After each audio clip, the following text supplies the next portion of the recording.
Hello, hello, hello. Hi, how are you? Hey, everybody, welcome in. Nice to see everybody as you populate in. I did indeed hit the go live button, so that kind of helps. Listen, Hey, no weapons formed. Hello, welcome in, welcome in. I haven't seen yet the Facebook notice pop up yet, so hey oh, there I am. So let me Sunday. change the privacy there, so we can get people in from there. But good to see folks popping in. Hey, Affirm Wellness, nice to see you in as well. Ramona L, good to see you. I Good. do see me live on Facebook. Super. Yes, yes, yes.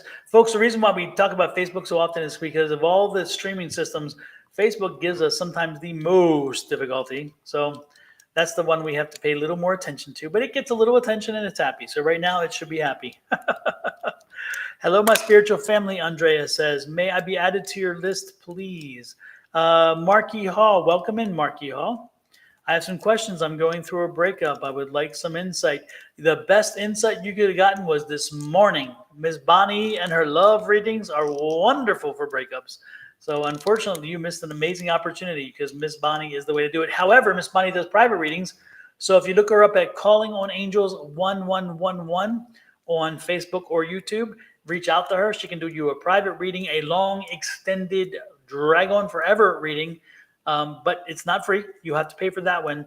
But believe me, she will give you the answers you want, and or Well, you not the can answers give you me want, the just answers a you seek. general reading right now, but based on the energy that I'm feeling, you dodged a bullet because they showed me a bullet, then they showed me you dodged it. So, Exactly. Exactly. Hey Jojo, nice to see you in.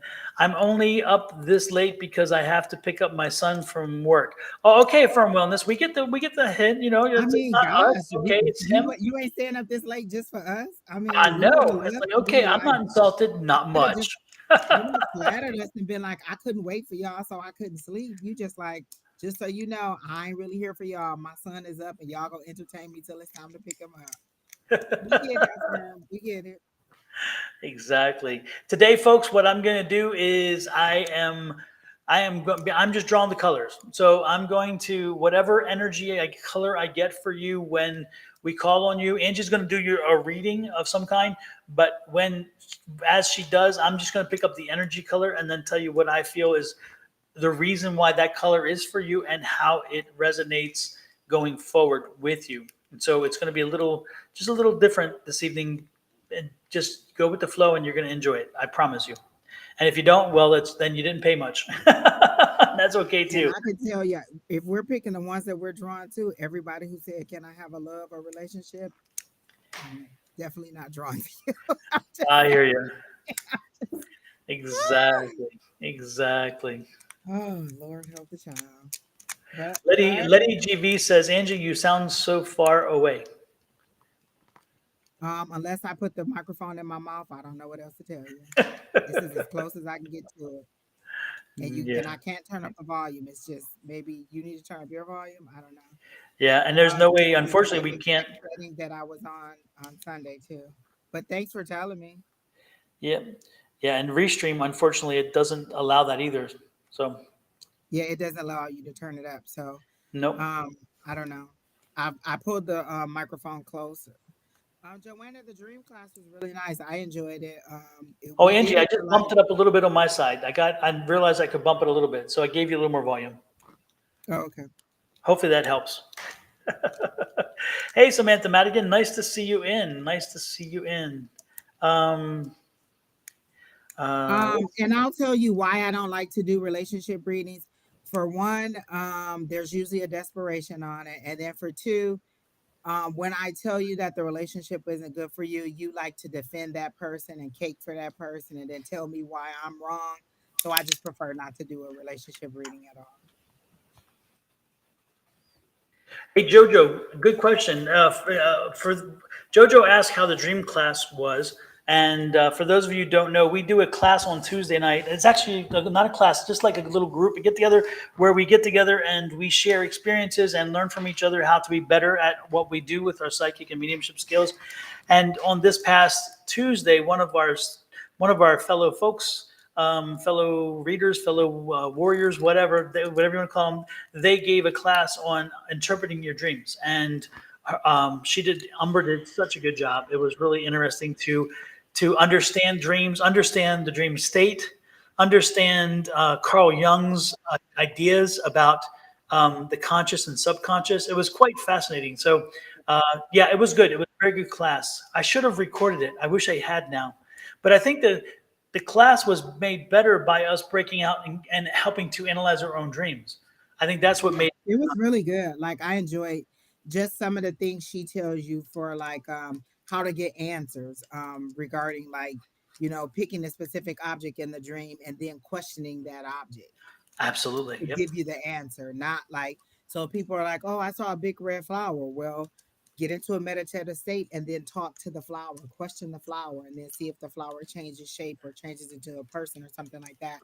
But she gave us a lot of tips on how to, just kind of zero in on what's important and what things that we may have not even looked for in a dream. But some of the stuff is just natural things that you would think to do, like time. I'm a person that looks at time of day, mode of transportation, whether it's the season, um, whether it was cold, how people were dressed, and things like that. All those things are important too.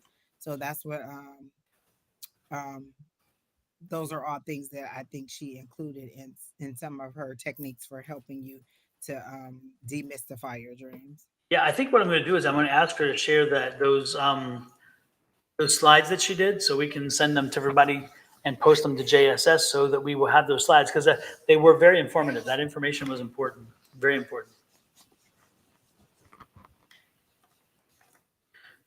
Let's start with Amy Madigan. I mean Samantha Madigan. Sorry, Amy Madigan's the actress. Samantha Madigan.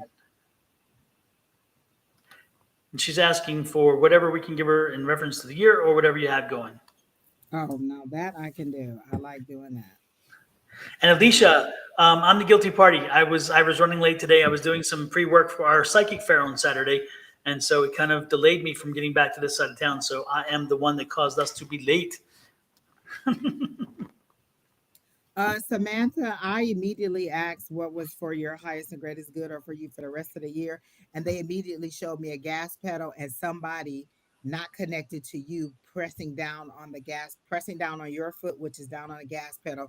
And they're showing me the Eight of Wands, which means that you are not moving and they want you to move forward and they want you to speed up your movement. Your mode of transportation was a car, which means that you have a distance to go, or this is a journey that'll take you pretty far. You're in the driver's seat, so you're the person who needs to put the action to the movement. And so what I hear is put the pedal to the metal, move forward. You want to end this year on a specific note, then you need to say that I want to save $10,000. Then how do I save $10,000? I was just telling everybody that today's the 9-9 portal. Pull what you want out of the portal. Speak and tell the portal what you want. Speak and tell your higher power what you want. A lot of us have not because we ask not. We just are too afraid to ask for anything, or we're waiting on the Lord to tell us what's in his perfect will for us. Well, what do you want? And that's what I'll give you.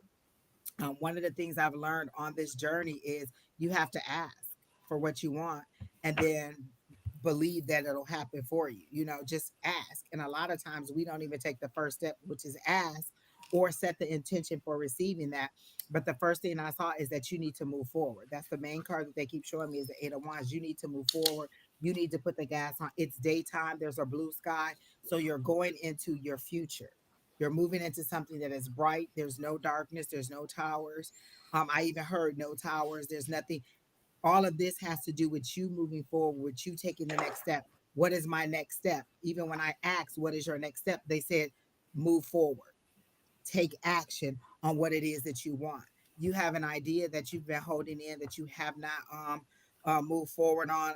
I can see you writing down, writing steps on it, writing information about it, but you are too afraid to move forward on it. And they were like, you fail at everything that you don't try. So if you never try it, then you automatically fail at it because you never tried it.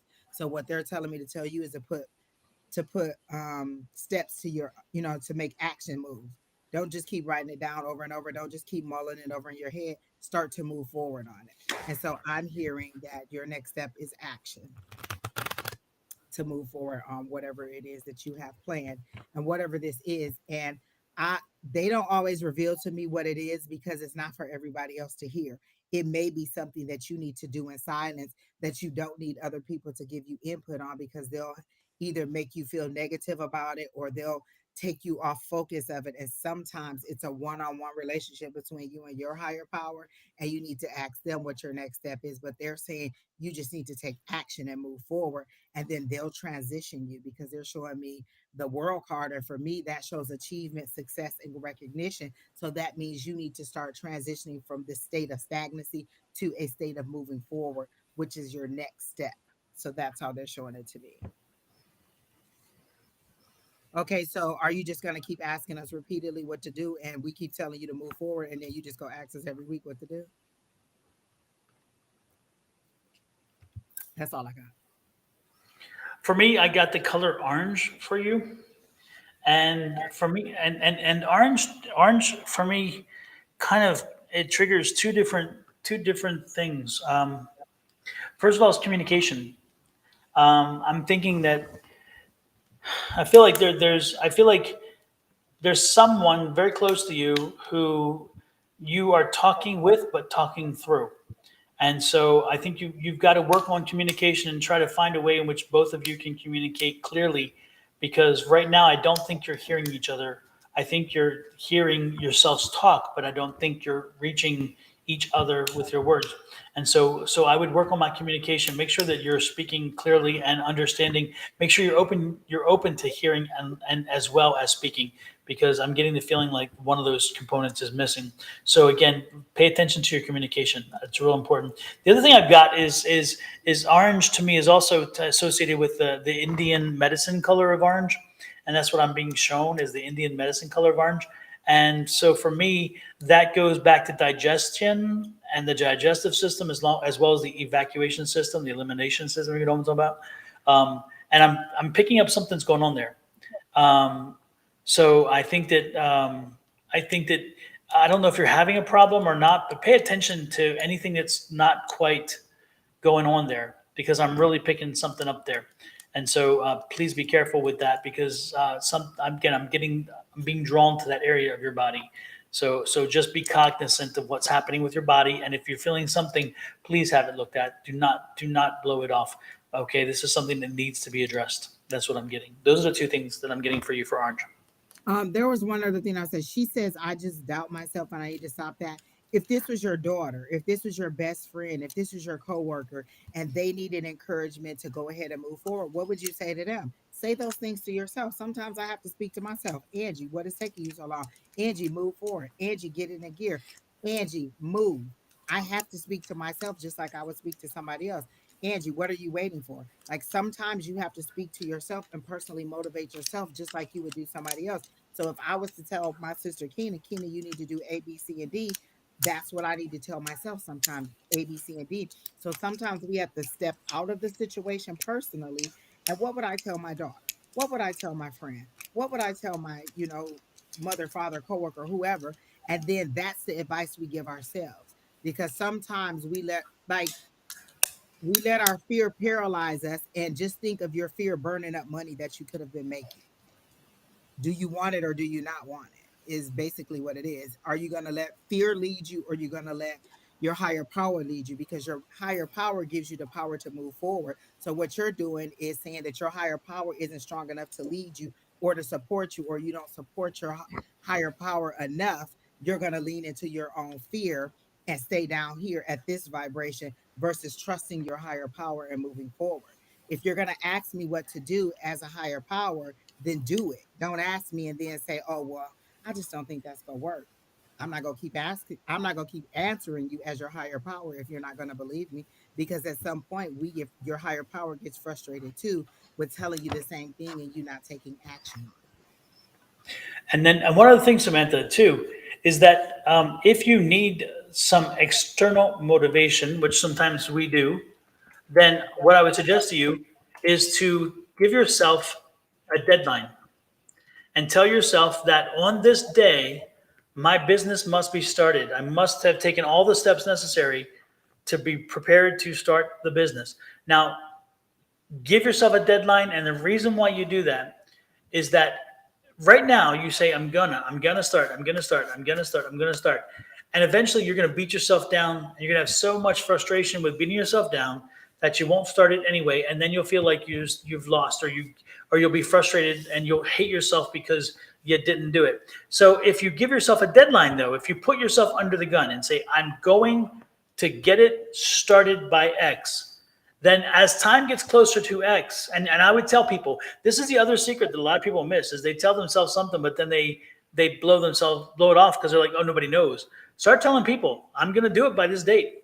And guess what? When you buy into it and you start knowing that people are watching and that you are watching and you will hold yourself accountable, you'll be surprised how much you will then act on it to make it happen. So set yourself a deadline, say on this date, this is what I have planned, and get moving and make it clear to people. So therefore, it forces you to act accordingly. Now, ultimately, you still may miss the date, but you know what? I'm telling you, you will see, you will feel that motivation to get something going. And also, like, so say you set the deadline for the end of October to get it started, and then the end of October comes, but there's a delay, and the delay isn't on you. Maybe the labels aren't here, or maybe the ingredient you needed, or maybe there's something. Don't be hard on yourself because you didn't actually do it. Be grateful for the steps that you took to get there. Your problem is Exactly. you're not moving at all. Your higher power, it says you're not moving at all. You're steady writing down the steps, but you're not taking any of them. They want you to move forward. And usually if you take a step forward, then your higher power will take a step forward or will help you to move or to tell you to navigate or to supply you the resource. But if you're not going to move, then why would I tell you how to do something? Why would I give you the money? So if I'm going to give you a scholarship to go to school and you're not even applying to school, I'm not going to just give you the money and hope that you apply. Once you apply, get accepted, and I know that you're going to go, then I'm going to give you the money. I'm not going to give you the money just because you said, well, I think I want to go to school and I think this is what I want to major in and I plan on doing it. And I don't wrote it down 5 times. I'm not going to give you the money until you actually take some steps to do it. A lot of times, some of the things I have to do is a series of steps. I had to do this in order to get this, in order to get this, and each way along. And then once I get to the end to get what it is, my higher power will show me how they connected the dots. But I had to start the journey first in order for them to connect the dots. So that may help. Absolutely. So again, the most important thing is put yourself under the gun and make sure that you're putting your foot out there, putting your whole head out there, putting everything out there, just to make sure that you force yourself to act, and then be very happy with the results. That's how I see it. So Exactly. get started. No excuses, no excuses. But pay attention to the health that I was telling you about. And I know that you had said that you're having some issues with the digestion and fructose. So yeah, pay attention because that's probably what I was getting. I just saw a study about ginger. Was it ginger or I think it's ginger because I don't like ginger because it's spicy. And they were saying that ginger really does help with digestion. And I want to say something to do with memory or something like that. Ginger or something. Whatever it was, I was like, yeah, I probably won't get those benefits because I hate ginger. But I try to at least buy tea that has ginger in it. Like my tea, I think has ginseng and lemon. And I was like, oh, I need to get some more tea with the ginger in it. And so ginger may help with digestion. My friend swears by ginger. Ginger chews, those little spicy candies. She Oh, I swears like by. those. Yes. A friend of mine from India started eating those, and she shared them. And then I took one or two, My and the first time it was listen. harsh. And Sherry Berry eats the spicy kind. Like, so she Right. gets the spicy ginger chews. My friend just gets like lemon or peach or mango or whatever it is. But yeah, the best way for me, Samantha, is to have the tea. And then also, whether you believe it or not, that sea moss, Affirm Wellness does the sea moss gel. I put that in there and it really does help. Like you can feel it just kind of clearing out and you kind of belch and get all that air out of there. But that sea moss gel that Affirm Wellness makes also really helps. And I know she has a page, um, and I think it's under Affirm Wellness, but that sea moss gel that she makes does really work. Affirm Wellness, if you're still here, because I saw you here earlier, if you're still here, can you confirm if the Irish sea moss is the same as sea moss? Because my son went looking for sea moss, and all he could find was Irish sea moss. Is that the same? Is it just the place it's from or what? I don't know. I'm curious. So Wait a minute, what was the question about the sea moss? the Irish, we went looking and we all we could find was Oh, Irish sea moss. yeah, that's everywhere that I've looked, they've all said Irish. But and I don't think that you necessarily get it like because they were talking about the areas where it's like can be harvested at. And I think that's just the name of it. But yeah, Irish sea Okay. moss is what I've Yeah, saw because he was everywhere. wondering. He was like, I don't know, and I'm like, I don't know for sure, Yeah. but I know you're But right. she'll She tell you she for would know sure. Like Affirm, she's on it with the sea moss. And it exactly. does work. It just Yeah. you have to drink it. Yeah, folks, if you want to look at holistic health and those kind of things, look to Affirm Wellness. Go look her up online, Affirm Wellness. You will She's find on our her Facebook, like paper. she's in our Facebook list Yes. under Affirm Wellness. You probably could see her on YouTube under Affirm Wellness, and she may even have some YouTube videos where she's done interviews with like local news channels and stuff about her Hmm. nutrition program and stuff. But I can tell you for a fact because I probably put too much in my coffee. Like you're supposed to put like a teaspoon. I just pour it in there in my tea, and it actually is pretty good. And she makes like pineapple, mango, strawberry. She makes all different kinds, and she will ship it. Yeah, if you type in Affirm Wellness Maryland, you will find her. She'll pop up. A number of things will pop up for her. And Mhm. so, believe me, you want to check her out. Her website is impressive as hell. Her information is wonderful. So, her website is Affirm Wellness LLC. Yeah, and she'll even tell you stuff that you don't want to hear, like, well, you do have to exercise and you do have to get 8 hours of sleep. And I'll be like, oh, okay, those are Yep, things that I'm not very good at. Hi, Kelly. exactly. For me, it's All like, right. Well, I hope that helped you, Samantha. And I hope you come back and tell us how you got started or what your business is. You didn't even tell us what it is. If you're not ready to tell us, that's fine. But at least come back because we do support. You see us, you know. Oh, look, Affirm. There it is. Look, yeah, there it is. that's her site, folks. Affirm Wellness LLC, and she gives you the stress quiz, the eating quiz, the sleeping quiz, so you can see what's happening with you. Are you optimizing your health? Again, this is a wonderful site. Check it out. Show her the love. And she has some podcasts too, by the way. Listen to her podcasts. Her podcasts right here are wonderful. Okay. Exactly, Kelly. Not exercise. Listen, if it's more than walking, I just can't do it. So let's see who do we. Oh, there's Hey, angels. Welcome in, Angel. angels. Let's see. Oh, who's next? What name are you drawn to, Angie? Let's see. Let me scroll a little bit. Oh, Shayna J sounds like a new person. I've never heard of her. Can I get a general reading? She's under she's just above one of Samantha's comments at like 1914. Okay.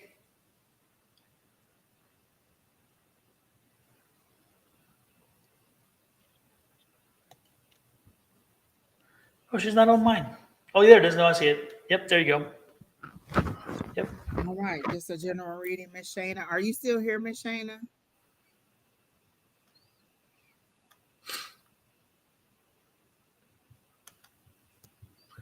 Oh, you want to design shoe bags? That's not a bad idea. No time like the present. No time like the present. It's about to be Christmas. Listen. Exactly. This perfect time of year. Shanna J, please let us know you're here. We're moving on. Do. Folks, by the way, while we're waiting for Shayna J or somebody else, I'm going to pop up from time to time the readings for the week for the various zodiac signs on my YouTube channel. I'll pop up the link so you can find them and go there after you see our show based on your Um, zodiac. I don't know if Shayna's here, but they show me the symbol of a cross, like religion. So I'm assuming that this is a very religious person or a person who Hmm. is has a very religious foundation. And they're showing me like this person praying. Um, um, they're saying that she's they're show it's like they're wanting her to know that they hear her prayers, like because they're showing me like her on her knees praying, and then it's like somebody looking down on you, listening to you. So they want you to know that your prayers are being heard, they are being answered, but not just the way that you think that they should be, but just continue to trust that it is happening for your highest and greatest good, and that the information that you're receiving is from your higher power. I think you're doubting what information you're receiving, because it seems to be such good information. Like you're receiving it, you're like, oh my gosh, this is good information. Like, should I really do this? And it seemed, hey, Meg, I haven't seen you in a long, long, long time. Oh my gosh. Meg White from Monday Night Class. Oh my goodness. Hey, Oh my Meg. God. For Shayna J, that's what I'm getting, is that, your prayers are being answered. Listen to your higher power, and that the information that you are receiving is good. And they're showing me that money is going to come into you. It seems to be very small increments of money, like a burst of money here and a burst of money there. That's probably going to continue through the end of the year. And then maybe at the beginning of the year, when people are like, kind of revving up on their health and setting new goals and stuff like that, whatever business you have should be highly in demand. But right now, it just seems like it'll be little individual pockets of money. Like you'll get a little bit here, and you'll get a little bit there. So they're wanting you to plan for your ebbs and flows. That's one of the things that I'm hearing, is plan for your ebbs and flows. So Alrighty that's what I then. got from Shayna G. Fantastic. So then who is next?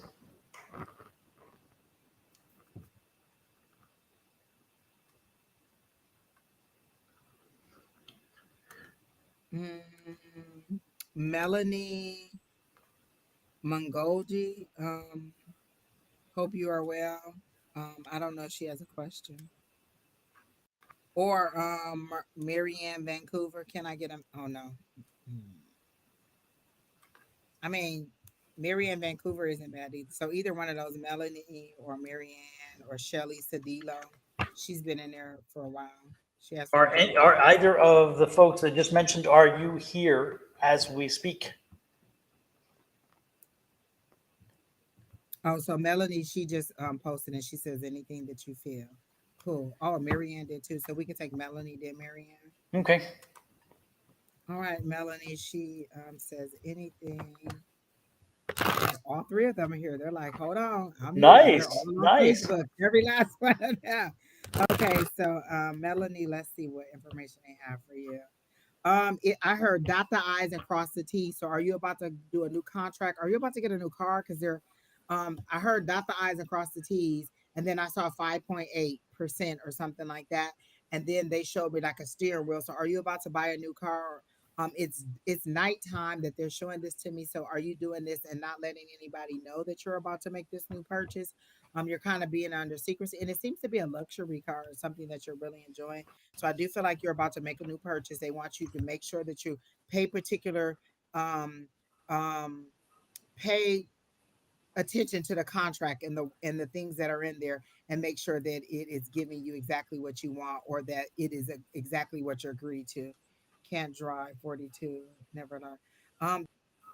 Well, are you about to sign a contract for anything? Because they're clearly showing me, they're saying dot your I's and cross your T's, and then they're showing me a contract. And since they showed me the steering wheel, I figured that you were driving, but I guess somebody could be driving you to it. But I definitely see something about a contract. So um if you're not about to sign a contract for something, then I don't know what dot your I's and cross your T's mean, because that's what they're telling me. I'll pull a card to see if I get a little bit more clarity, but that's all they're showing me, is dot your I's and cross your T's. So for me, that's a contract. And then I keep seeing the word contract. So you're about to sign an agreement or a contract, or agree to do something with someone. Are you going back to school? Because the Hierophant also popped out, and that's like traditional institutions and things like that. So you could be signing up for like a course or some kind of learning. But I do see you signing some kind of document. And then the Ace of Pentacles comes up, which is a financial new beginning. So again, this for me is all has to do with you making an agreement for something. So if that's not true, then I'm totally not in your energy, and I don't know what to tell you. Sorry. She said no, so I don't know. I don't have anything else to I was say, picking up. because that's I was picking up the what I color yellow, which kind of gave me sunshine vibe, and also gave me transitional color. because it's like they're bringing light in. And so for me, when you were talking about the signatures, I was getting like lease or a purchase of a property. So I got contract as well, but for me it was like She property. said no. And so don't be surprised if like something's coming up down the road where you are maybe looking at a new lease, or again maybe even a purchase of a property, or a new place to live, one of those things, because that's kind of the energy I'm picking up there. And if it is, Yeah, that's what I got immediately. yeah, and if it winds up being a property situation, be careful about what you are committing to, and be careful about what you think you're getting, because I'm getting the feeling that you may not, you may be in a situation where they're going to say, oh, we'll take care of it, we'll take care of it, but it's not in writing, and then you're going to be screwed, because you're not going to be able to, they're not going to hold themselves to the commitments that they're offering. So in reference to, for what I'm picking up about the, again, real estate, be it a property, a home, a rental, or a purchase, again, be careful about what you commit to and what you feel they are committing to. Make sure everything is in writing. And I see that happening by like February of next year. So whether you may be thinking you're moving or maybe not, I'm telling you, I get the sense that you will wind up moving. And again, by I then, got the contract, so if she's saying no, then it just hasn't happened yet. But that's exactly what I'm getting. That was the first thing I heard was dot your I's and cross your T's. yep, So it's coming. it's coming. All right. The next person was, I think, Marianne Vancouver. Marianne, I'll find it in 1 second. She said yes. Is that yes that you are in Vancouver, Marianne?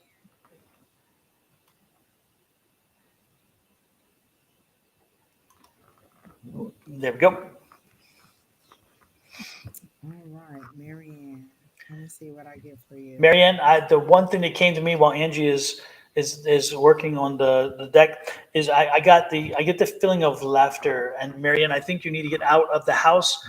You need to get beyond the people around you, and you need to laugh. You need to go out someplace, relax, have a good time, and find yourself an opportunity to laugh, to play, to let your hair down, and just chill out. Because I feel like you're under a lot of pressure right now, and a lot of stuff, and I think, and a lot of heavy stuff, and it needs to be rectified. And I don't know if you can do it. I don't know if you have the capacity to take care of it all. So I think you need to find a way to escape for a while, and that escape is um, through the opportunity to be someplace else for a little while. So get out of the house, get away from people, and just have some time for yourself, some me time, and laugh a bit, laugh a lot if you can, because you need to laugh a lot to let some things off. Make sure you get your shoes off, walk in grass, ground yourself, walk in sand, ground yourself, walk in water, walk in dirt, but make sure you're grounding yourself at the same time. I got the judgment card, and I like the way that they do the judgment card because it's you releasing, being called, like it's like your higher power is calling that inner you out for you to recognize who you are and to release that, whatever that is, whatever that judgment is, you're being called to release that. And so I feel like you're a bit stifled. You're not letting the inner you out. You're not being your true self. And then I got the star card. I got it in reverse, but I don't read reversals. So for me, that's a prayer. But if you notice, both of these are the same thing. You're making a pleading to your higher power. You're praying. You're asking for something. You're looking for your higher power, and your prayers are being answered. Like they're giving you what you're supposed to be getting. You just need to lean into it. Both of these for me are like, oh, okay, I'm praying for it. It's coming. The star card is one of the, I've heard between the star card and the sun card, they keep saying that those are one of the best cards because for me, the star card is you wishing on a star. But if you notice, she has a lasso around that star. She's pulling that star in. She's calling it to her. I love the way the Light Seers Tarot does both of these cards. On this one, you have prayed, you've called out to it, and you now have a lasso on it, and you're pulling in that dream, that wish, that whatever it is to you, and it's connecting you to your higher power. So there is a connection. You just need to set the intention to lean into it. Again, it's about to be the full moon Is that tomorrow? I think it is the full moon. Tomorrow night. And the moon is so big and pretty. Oh my gosh, last night I was out and I saw it and it is huge. Like this one seems more of a super moon than the one last year. I mean last time because it was so right there. It was so big and pretty. And so this is a time where you release the things that no longer serve you. So this could be you releasing those versions of you that no longer serve you or that no longer are helping you to move forward. So release all that anger, anxiety, whatever that depression, all of that down, sad energy, release all of that, and then allow a new version of you to be present regardless of what people think of it or regardless of people how respond to it, because nobody has to live your life but you. Nobody has to live your prayers but you. You can't live your life for you. I can't live my life based on the decisions that Don makes because I'm not Don. We all have a different purpose, we all have a different path, and you have to live your life based on the things that are good for you. And for you, both of these cards show that you are connected to your higher power, and you need to set your intention on that and release all those things that no longer serve you. So use this time for the full moon to release all those things that no longer serve you. Sure, we'll working on releasing things. Thanks for the advice. So I hope that helps you out. And the rest of your year seems a little bit calm. Because I heard in my ear, what should she do for the rest of the year? It seems a little bit calm and relaxed. It doesn't seem like you're going to be kicking up your heels or anything for New Year's, and it doesn't seem like you have a lot of plans for the holidays. They actually show me hermit mode and you stepping back a little bit and reining in your budget because they show me your money being absorbed back into your wallet, like you're not dishing out so much and you're cutting back a little bit on your expenses. So that's what I saw for you, Miss Mary. So I hope that helps you. Super. And then you said there was one more after that It one, was a wasn't it? Shelly or something. It was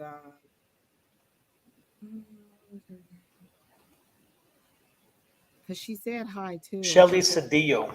yeah, Sadia. Hmm. So she said I'm here, and I don't remember. I think she just said a general. Did you say General Shelly? I don't know if she said. Let me look. I don't think so. Um, I immediately saw somebody kicking somebody. Like, you know how you kick somebody out your house like a cartoon and they would kick somebody out of their house. And then I heard camp kick butt. So are you about to like kind of drop the hammer and kind of like be like that not necessarily that mean person, but that authority, like that Queen of Swords, you're about to let the hammer drop and let everybody know these are the new rules. This is how we need to move forward, because I feel like people have been taking advantage of you and you're getting a little restless with it, because they're showing me the Nine of Wands, and the Nine of Wands means that people have been taking advantage of you a little bit. You're a little bit tired, you're a little bit battle weary, but you're making it to that 10 of Wands, to that 10, which means that it's almost over. But at this point, you're about to slice through all of the madness and the BS with that Queen of Swords. And so what they're saying is move forward in your power. Go ahead and say it, because none of these people are going to be able to sustain you if you keep on allowing them to kind of dump on you, and then it kind of takes you down a road where you're not productive. So what you want to do is remain productive and keep moving forward. And they show me like a train that's kind of chugging along and it's slowing down because of the weight of what it's carrying, and it's kind of like and you need to drop some of the loads so that you can speed up and move forward like you're supposed to do at your normal pace. So what they're saying is, again, drop some of this extra burden that you're carrying. Go ahead and get that Queen of Sword tongue, and just say, logic, head over heart, and then move forward in your power. And I mean, people either like it or they don't.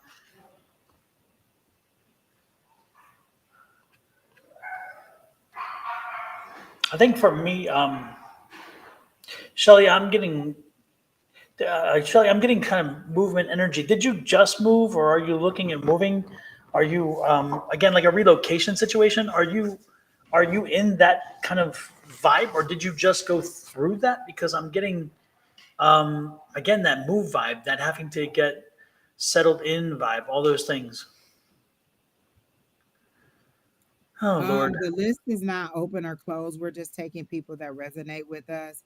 Takia, I don't know how you were next. We're just kind of picking people that we're drawn to. There's no Mhm. list. And Diane Palmer, this one's for you, baby. To your resume is equivalent to mine. Hush. Exactly. And then she's promoting somebody who gives you a love spell. Let me tell you this, you never want to force somebody to love you, to be with you, to want you, to desire you. Would you want somebody else to do that? Imagine your worst nightmare and then that person getting a love spell and making you love them. So don't do that to somebody else. If they don't freely want to be with you, then you don't then you should not have to go to somebody else and make them give you a spell to put on them to love you. You're forcing somebody against their will to do something that they may not have wanted to do. So remember that. And every action has an equal and opposite reaction. I was So gonna say when you put karma into motion, sometimes you may not like what you have to get on the other end of it. But Shelly, yeah, I think you said you're starting to have thoughts. I think it's gonna be more than thoughts. I think you are moving, and I think that you're kind of at a standstill where you are. Hey, Julie, nice to see you. And you are at a standstill, and I think that to get yourself to get your there's a need for you I just feel this need, this energy is elsewhere for you to find your optimal energy. So I would say that if you feel that need to get stronger, I think I see you doing it anyway, but I'm telling you that don't be surprised when it happens. Okay, that's the point. Don't be surprised when you make the move, and the move is because again you're going to find that higher, better energy. It's not where you are right now. You're feeling stuck. You're feeling demotivated, and that energy is just not there. And you've tried a number of things to get the energy going. I totally get that. But I'm telling you that I don't see that energy where you are. I see the energy elsewhere. I also hear your higher power saying, what would it take to get you to move? Like, what is it that you need to give you that yes? Like, okay, if I get this, this, and this, then I'll go ahead and move. What is it that's holding you back? What is it that's anchoring you to where you are versus getting up and going? The only thing that would be anchoring me would be like, this is my son's senior year of high school. So I don't want to get up and move until he's done with high school. So once he's done, then nothing's holding me here. I could just kind of go wherever. My job, my current job allows me to, kind of live wherever. Um, so it would just be you just what is it that is going to help you to move forward? Because sometimes we have to say, well, what is it that I would want? Like you said, I kind of think about moving. Okay, well, if you're thinking about it, what is it that'll make you take the action steps and help you to move forward? So that's what I got. But I hope that helps you, and good luck on the move. And again, Queen of Swords, that's what they're showing me. It's okay. Cut through the BS and just start moving. Next in line is Heather Patterson. Okay. Heather Patterson. I'm trying to find out if she had a specific question. I know she just confirmed she's here.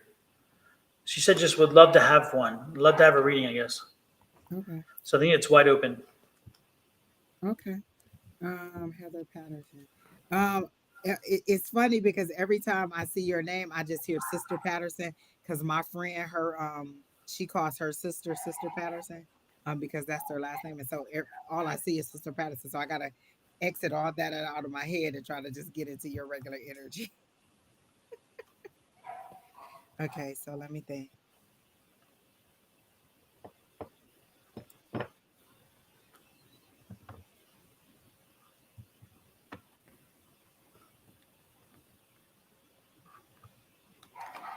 I asked how you should move forward with the rest of the year, and I heard get up and go. But then they showed me like a dark energy, or you drinking something dark, like a dark poison.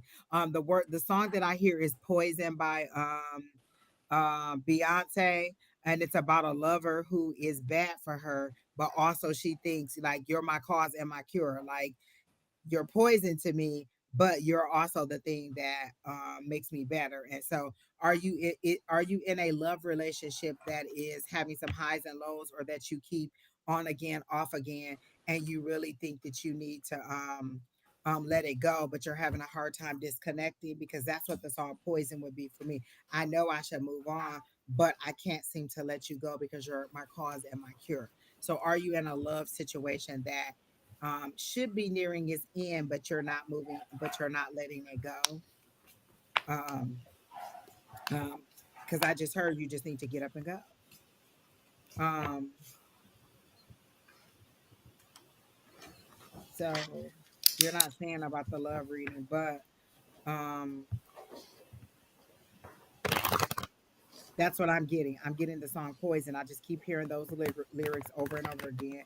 And I feel like and I hear expiration date. So I feel like this relationship is at its expiration date. And it does not have to be a love relationship. Just got out of a toxic relationship. He ran around. Okay.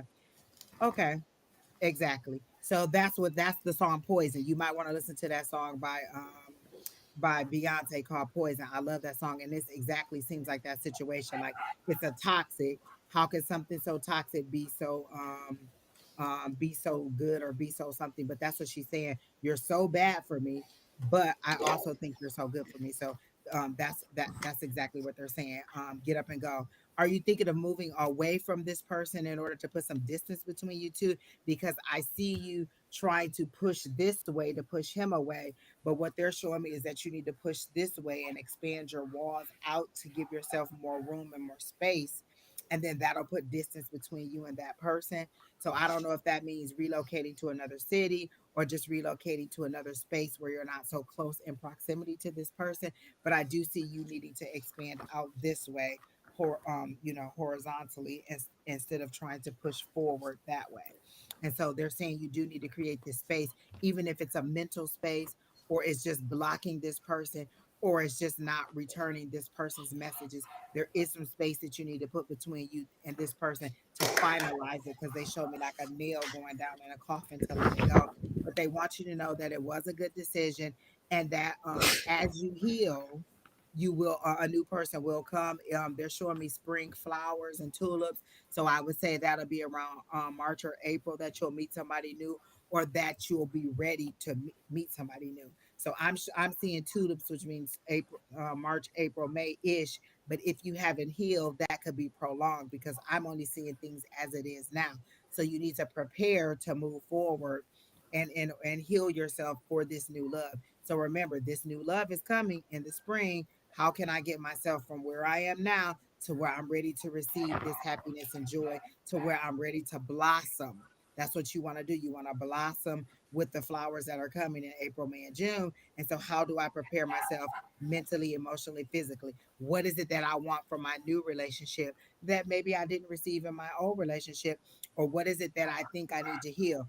Every situation is a lesson. What lessons did you get from this? Did you learn how you want to be treated? Did you learn what you don't like in a relationship? Did you learn red flags that you allowed to be pink?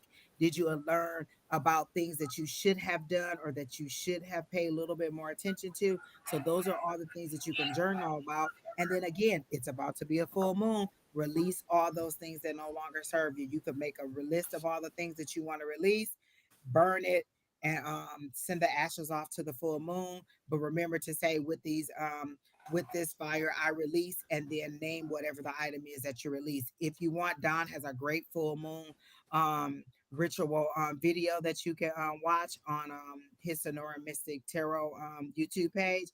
It's a full moon video. So go ahead and watch that video and then do the ritual, and it'll help you release. But again, you came right in on a good time. And the moon is big and beautiful and bright outside. So listen, you can do it right in front of the moon and let all that power come down and rain on you. But you did do a good job getting out of this relationship. So that was great for you. So that's what I got.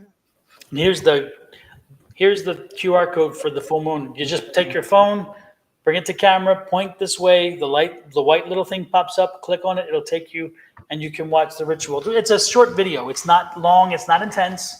It's just No, a quick really quick. video on how to do it. And And so if you can't click on it, I mean, if you can't do the QR code, then you can just click on the link in the chat. exactly. And the good part about it is that this moon is a harvest moon. This is a super harvest moon, and so this moon specifically has a lot of energy around bringing something to an end, bringing closure, putting some things behind you, and moving forward and breaking patterns. Make sure you're breaking patterns with this energy too, because this energy will help you break some patterns that you don't need. It's also this moon is specifically tailored to remind you of independence. Okay, if you feel you've lost yourself in your relationship, if you feel you've lost your way because you don't have your independence or you feel you don't know who you are anymore, this moon is a great moon to pay attention to, get connected to it for that, to remind you who you are, to remind you what you bring. Okay, and then the other thing that it does is it helps you to connect to people who have passed, spirits who passed, and the reincarnation. So remember that if you're looking to communicate with somebody who has crossed over, this moon is going to be a perfect opportunity to open you up more to making that connection. So don't be surprised if you're sitting outside and all of a sudden you get a hit, you get somebody who sends you a message or whatever, and you connect, because this moon will help with that. Okay, so this is a very strong, powerful moon. Do not ignore its benefits. Do this ritual, please, please. And by the way, we are getting close to the first of the month. While you're doing this ritual, don't forget, at the first of the month, get some salt outside and put it across the threshold on every door in which you enter your home. If you have 2 doors, make sure you do that. If a 3rd door, whatever, make sure you do that. The salt keeps the energy out, the negative energy out. Okay, make sure you do that. And if you're looking for abundance, drawing abundance in, take in your hand a palm of ground cinnamon, or a dollar bill or a bill, ground cinnamon. Run your figure 8 through it, which is the infinity, and then blow it into the door. Make sure the door is open. Blow it into the home. Let it sit there for a little while. Clean it up the next day. Let it sit. Blow the abundance in. Cinnamon brings abundance into your home. You can also burn some cinnamon sticks, but this is the first of the month, so let's get some energy flowing. Okay, folks, take advantage of a new moon, a full moon, and take advantage of the first of the month. They're kind of they're definitely happening around the same time this year. All right, this month, I mean, sorry. Um, Who you I picture was next? drawn to Libra World regarding this little father situation here. Um, the one thing I heard while I was reading your comment is you know better. Do you really believe that he wants to see his kids, or is this just another way for him to hold on to you and for you to see if he still cares about you? I get the 7 of Swords, and I get it in the deceptive way, not in the strategic. But again, it could also be deception in strategy, where they're using mind games to control you. You want to move away. I want to see my kids. You're not gonna let me see my kids. Blah blah blah. But is he really going to take any action to see the kids, or is it just a way to prevent you from moving forward? You have to logically think what's best for you and your children. You said you want to go through the aunt, but the aunt doesn't want to deal with him. You can't add a third party into a situation that doesn't want to be in there. If his aunt doesn't want to do it, then you don't have to do it. I know that the courts now have all of these ways where you could communicate through email, you could communicate through text message, and you never have to talk to that person. So if you truly want him to just see his kids and not deal with him, then you set it up through the court, and you allow the court to set up the visitation. You allow the court to set up the communication through the system that they have online, where you email and you talk and you text through there. So if he's really committed to seeing his children, then you set it up that way, and you allow them to talk to you allow him to talk to them there, and you allow them to make the arrangements as to where you see them. You can't force the aunt to participate in this situation. She obviously has reasons why she doesn't want to be in that situation. But I also feel like your heartstrings are still tied to this person, regardless of how abusive he was or how he treated you. You still have heartstrings that are tied to him, and a little bit of you wants to know: does he really care? Is he really trying to make amends? Could it possibly weigh in the back foreground of your mind be a possibility that he could be nice enough that we might have a little better relationship than we have now? If this is truly about your kids, then make your decision based on that and move forward. If he wants to take the children, or he wants to visit the children, then he'll take the action. You shouldn't have to take the action to set it up and to make it all happen. If he wants to do it, allow him to go to the court and set it up. A lot of times people say stuff to manipulate you, to keep you in a space where they want to be. And I feel like you already know this, but because your heartstrings are a little bit still tied to him, you are still kind of considering and saying, I want him to see his kids. Is he the best right now? As is he at his parenting best to see the children? Is this how you want him to be an influence over your children? Is he at his best parenting right now? Is this the person that you want to see to see it? And you said you've been moving around a lot, and your kid doesn't want to move. What? who's taking care of the kid? Who's the parent in this situation? You do what's best for the children, and you stabilize yourself so that you don't have to keep moving. So these are all adult decisions that you have to make moving forward. So that's what I'm getting for you. But the first thing the guy said to me was not, you know better. You know exactly what you need to do. And then the cards that I got for you was balancing your resources. What resources that you have that can help you to move forward? Is a move or a relocation something that is feasible for you? Do you have the money? Do you have the transportation? Do you have the support when you get there? Are the schools going to be okay? Are they going to be a nice distance to where you are trying to live? Is the housing affordable? Is there jobs there? Do you have all the things that you need in order to make this move? Like, is this something that you're just saying in order to help keep him? Because I feel like you both kind of manipulate each other and say things to get the other on the rise. I'm going to move away and take the kids. I want to see my kids. You better not go. And so I feel like there's a lot of back and forth.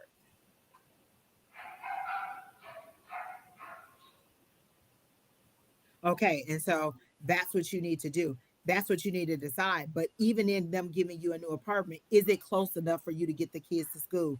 Is it close enough for you to get to work? Is it in a location where it's feasible for you to go and get where you need to be?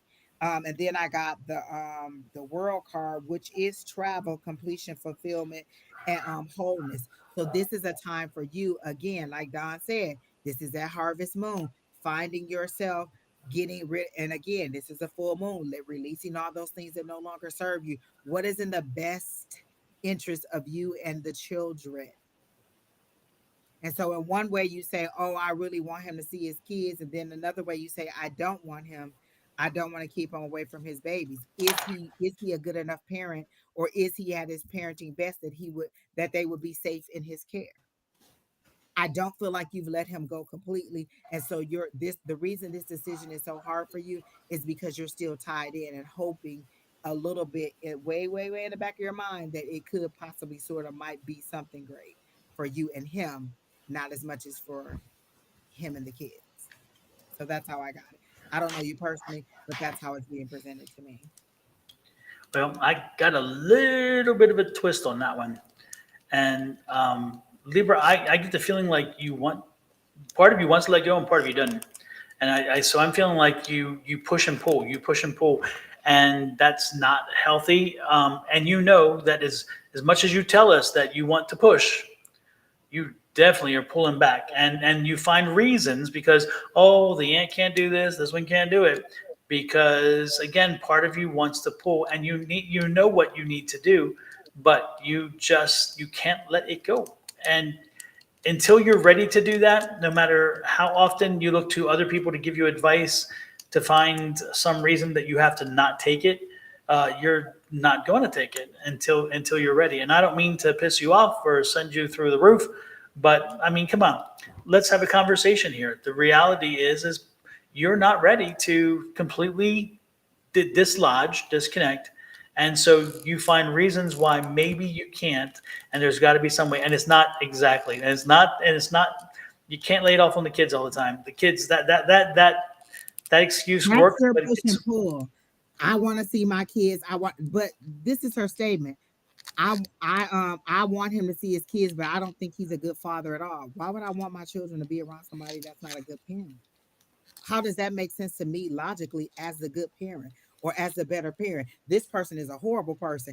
He does drugs. He doesn't watch over them, but I want him to see them. So I'm gonna put my kids in danger so that he can see his kids. Am I the logical parent in that situation?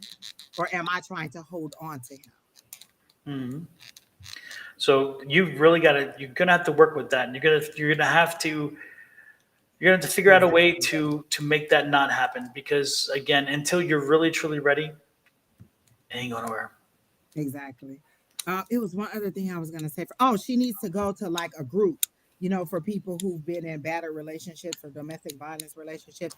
Sometimes other people in your group can help you see it from a perspective that that you can't see it from, or can give you solutions like, oh, well, this is what I had to do. This is how I tried to move forward. This is the things that I have to do.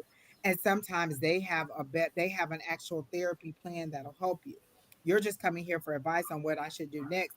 knowing that you're not ready to move on, but you're hoping that we say, well, you know what, he's getting his life in order. He's not going to be abusive anymore. He's going to love you and the kids, and he wants y'all to move into a house together and y'all get married. That's what you wanted us to say, but that's not what the cards are showing, and you know that for a fact. So please find a group to go to, and also look into this video that Donna's about to tell you about. Yep, this video may be a very beneficial thing for you to see. I think it would give you some clarity.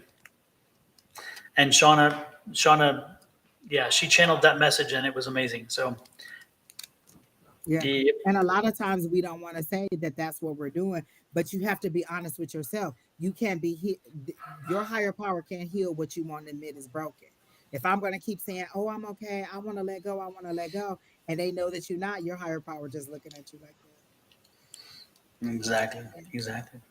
Now, this weekend, if you are in the Phoenix metro area, please come over to Glendale to 5501 or 07 or something like that. 5237, I think it is. Thunder Down Under. Thunderbird.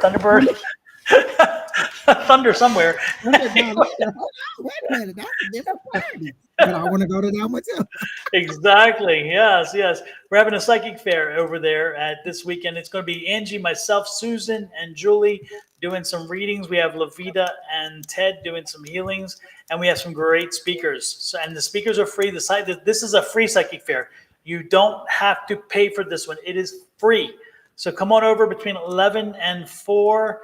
To join into the events. It's at the Awakenings bookstore, Awakenings of Phoenix. Check it out. Look it up, Awakenings of Phoenix. Come over 11 to 4. We'll be there doing readings. We'll be there doing whatever. Again, there's no charge to get in the door. If you want a reading, there is a charge, of course. If you want a healing, there's a charge, but the psychic fair itself is free, and all of the presentations are free. There is no charge for any of it. I'm trying to set it up so where I can live stream the presentations.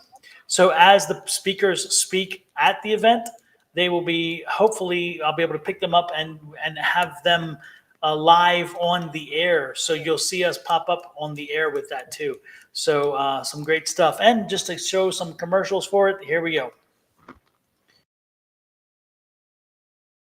Into the mystical world of the mind and spirit at Awakenings Bookstore on Thunderbird Avenue. On September 30th, we're opening our doors to enchantment with a psychic fair like no other. Tarot readers, healers, and thought-provoking speakers will be there, ready to unlock secrets of the universe and guide you on your journey. From life's biggest questions to its smallest wonders, find answers in the cards, the stars, or within yourself. It's an experience that transcends the ordinary, a haven for the curious and the enlightened. No matter who you are, where you've been, or where you're going, you're welcome here. Awakenings Bookstore, your gateway to discovery.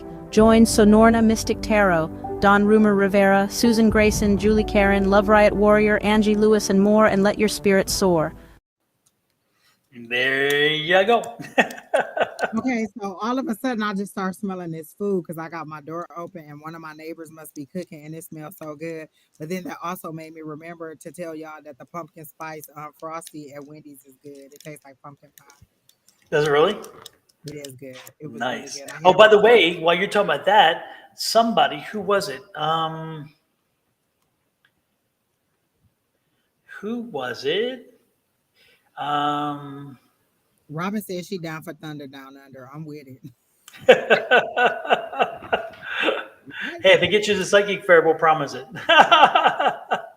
Wow, there was somebody who wanted to mention to you, Angie, that you're looking thin. Oh, Anna. What was that's right, Alexa. Alexa Ann. Yes, I wanted to bring that to your attention. I wanted to say that too. Yes. Even after I had that one little bit of Frosty, I was like, Brenda, I'm gonna buy a Frosty. You got to eat it with me. So I had a little bit, dipped my French fry in it, and it was so good. But yes. And folks, I can attest. Angie was over the house on Saturday, and I even told her, I'm like, Angie, I'm telling you, Angie has lost a lot of weight, healthily, by just changing habits and living a lifestyle. And I think the positivity. A lot of it was mental, Don. Like I said, it's like I haven't been even walking as much as I usually. I actually haven't been walking at all. If I'm honest, I haven't been working at all, doing none of my other, videos or weightlifting or any of that stuff. I just literally mentally have been, changing my thought process. So there you Yep, go. absolutely. So, and it makes it paid off. It's paid off. So there you So, go. who are you drawn to next, Angie? Let me think. Kelly Dick said Frosty and Fried. Ramona L. I don't remember that name, or she hasn't been on for a while. Do you know who that is? Ramona L. Nope, but we can read for her. Yeah. Or Elizabeth English. That's another one that's down there too. But I like Ramona L. Okay, let's start with Ramona, and then Elizabeth. If you are still here, let us know. Did we already read Heather Patterson? Who is that? Heather Patterson, didn't we read her? I don't think so, huh?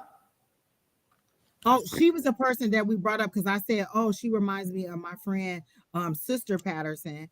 And we were reading her, and I don't think she responded because we brought her up. I remember the name Heather Patterson because you brought her up for us to read. And I was like, oh, all I can see is Sister Patterson. So we did read you. You might want to go back. We did read you, Heather. Or was that another day? Nope, that was today. Because It was even today. Kelly Dix is saying that we did. I remember because my friend's last name is Patterson, and I said, oh, she calls her sister Patterson all the time, and I can't get that out of my head, and so that's when I did the wand. So we did read you. It's a while back. We because she said something about energy, and and so we started your reading, but I don't know if we finished it because you didn't respond. All right, so Ramona L, let me see. Gosh, all of you people, everybody, it seems like needs to take action because I keep hearing pull up to my bumper, beat, beat.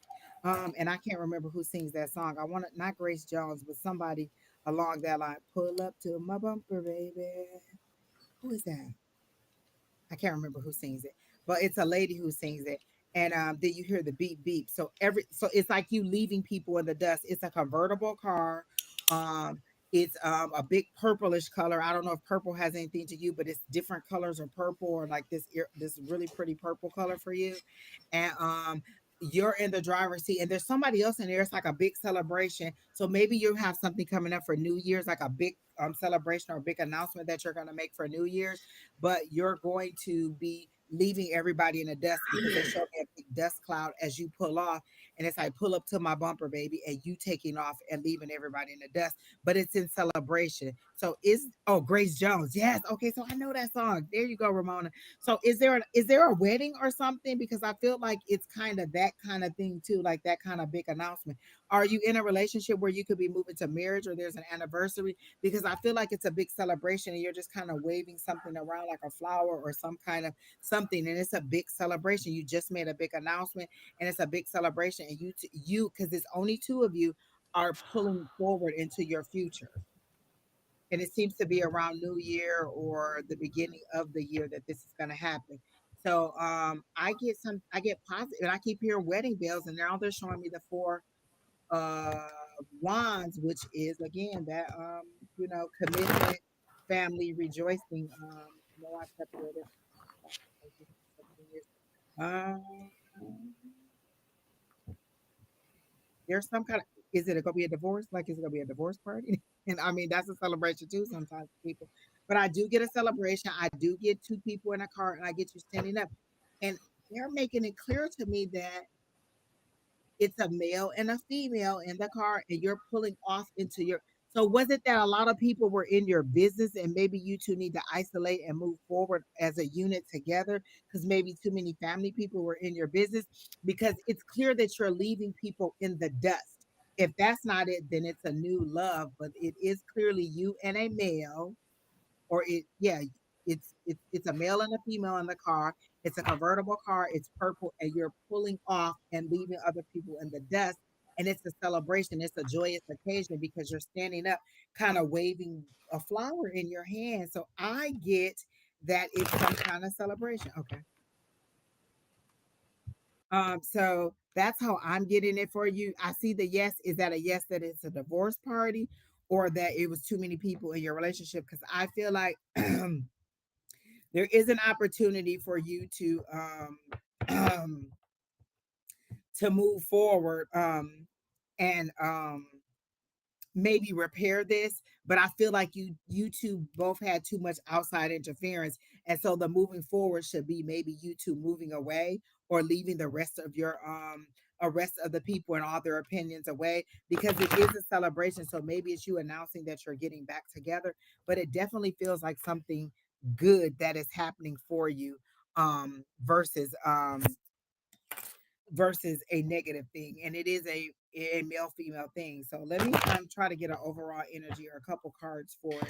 That's what I'm getting, this celebration, and it really feels like you and this person are moving forward. So maybe you'll get back together, or maybe you'll just kind of keep other folks out of your business so you can repair your relationship, because I hear it's not over. I actually hear the gospel song "It Ain't Over" also.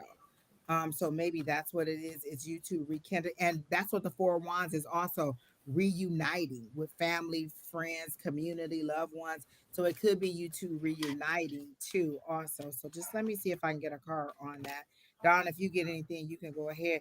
And I got conflict, and conflict to me is outside conflict. All these people being a part of the situation. So I do get a lot of conflict, and you two may be having conflict, but maybe you two need to, or maybe you two will get married. You said you were not married, but we just called it quits. I feel like we were moving different energy. We were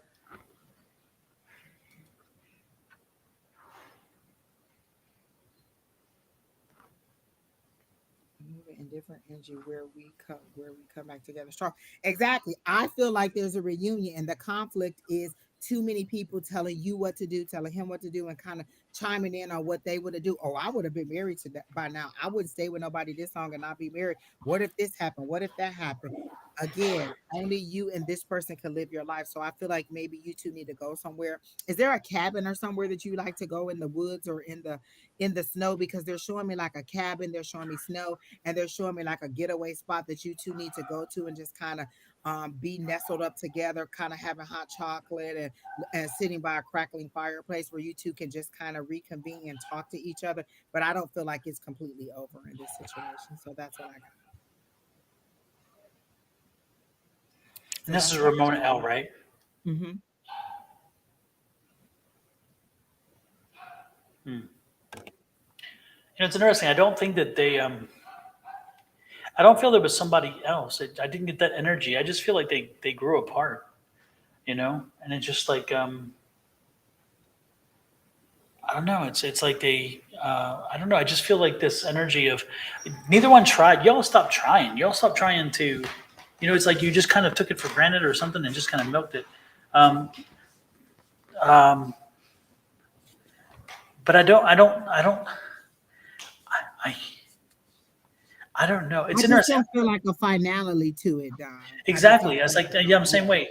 I feel like you just stopped trying. They just stopped trying, and then now they're woken to it. And I think that they may realize, okay, we did have something that drew us together initially, and so let's try to make this work again. So I think time apart might be a good thing, because I think time apart is going to give you the opportunity to appreciate what it was to be together when it was good, and then it'll help you to then put in perspective what it would take to rebuild the relationship. I think that a lot of the energy is still there. I just think that the work was not put in, and it became rote and boring, and you both grew. Yeah, I don't even think you grew apart. I just think you stopped growing. That's just the thing. It's like you just stopped growing. You're like, okay, there's no benefit here anymore. So find the benefit. Find the they benefit. stopped wanting to work on it. They stopped wanting to talk about it. Yeah. Like maybe, and then I got that winter time, like that New Year. So maybe at the beginning of the year, you'll both see how lonely it was without each other for the holiday, or this time apart to help you kind of grow and say, look, the dating pool sucks. We need to get back together. Remember, what was her name? Lisa Bonet and Jason Momoa, they broke up and were like, hold on, maybe we should get back together, and then they got back together. So that's all I'm saying. I don't feel like there's a finality to it, but I also do feel like that's what's going to happen at the beginning of the year. That's that celebration that y'all realize, and we can still work this out. I don't get any, I don't even get bad blood with it. I don't get like a lot of, I hate you, you were this, you were that. It's just kind of, maybe we shouldn't do it anymore. And then the other person's like, yeah, maybe we shouldn't. And then y'all walked away without even considering, well, what should we do to light the fire again? Oh, being separated woke me up. Oh, so there you go. So I mean, give it a little bit more time and then figure out if you want to go back to get back together. Absolutely. Absolutely. There was a Christine Native Love in here, and she says, "May I get on the free list?" I've never seen her name before. Christine Native Love. I'm She's at looking. 2007. What time? 2007. Yes. She's right up under Ramona L's yes, or before, however it is shows up for you.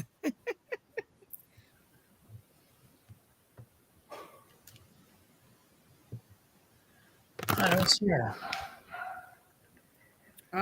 Do you see Divine Empathic Tarot? I do. Uh-huh. And so then, like one, two, Oh, you're right. three There it is. before that. Yep. Okay. Um, Gosh, I had a thought for her. Let me get back to it because I immediately asked, "What is it that you have for her?" And they gave me a thought, and I totally lost it. Cat crash. Okay.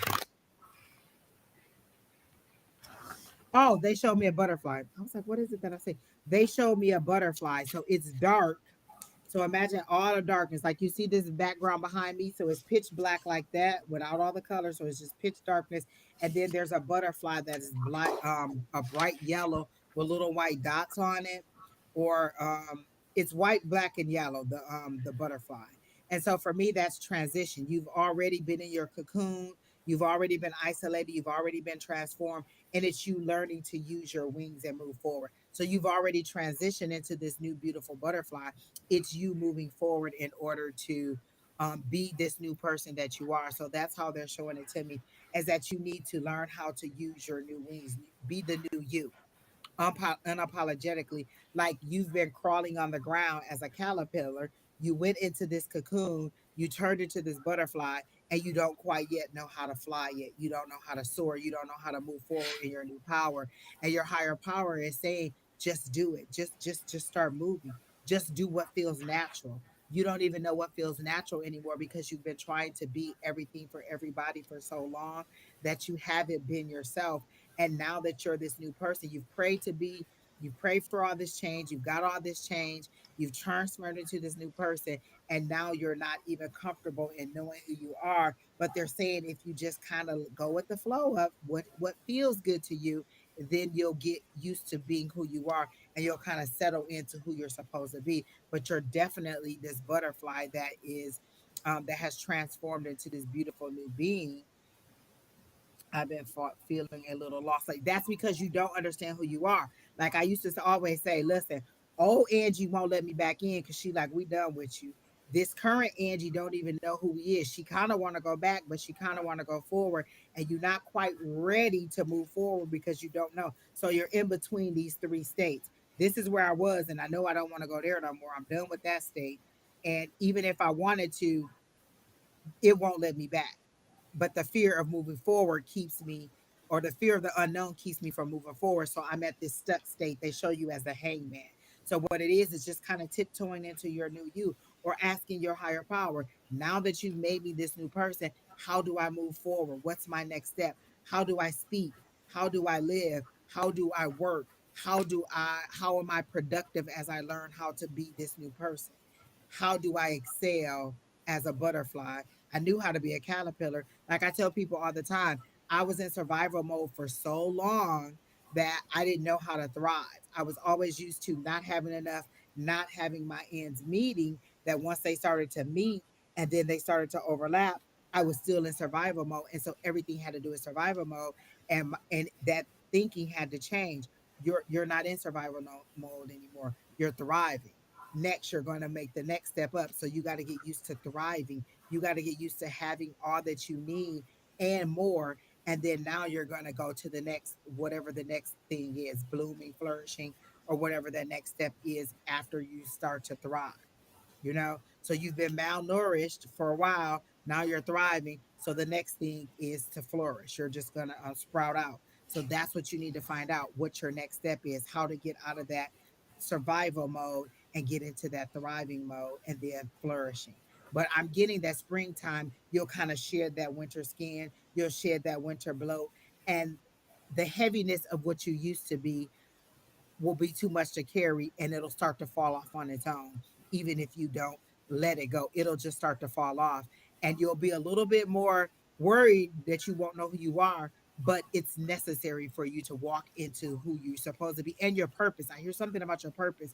Do you sing? Because there's a loud soprano voice in my ear. So do you sing, or do you do something like with a choir or something with music? Because I hear music in my ear, like a loud soprano voice or somebody singing in my ear. So do you sing at all or do anything with music? Because that's what I'm hearing. So that's what I got for her, Don.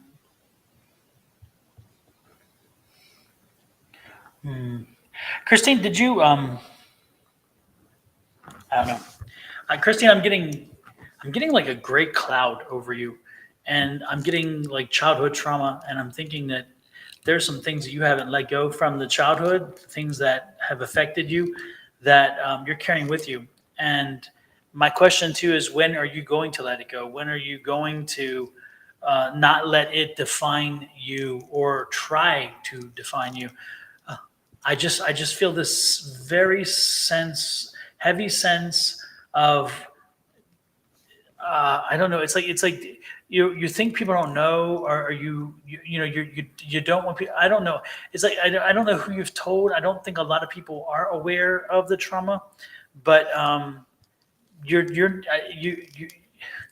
I don't know. I just feel you're victimized, and that victimization, they own you because of that, and you can't seem to bring it to light, and you need to get beyond it. You need to find a way to get beyond um, any of this kind of mess that is carried over from your childhood. There's some trauma there that needs a disinfectant. It needs light. It needs energy, and because you need to let it go. You need to put it in its perspective and then move on. And Uh, that's what I saw. Like when I said, I see those pieces being too heavy and they're falling off. You won't let them go, so they're going to help you to heal through it.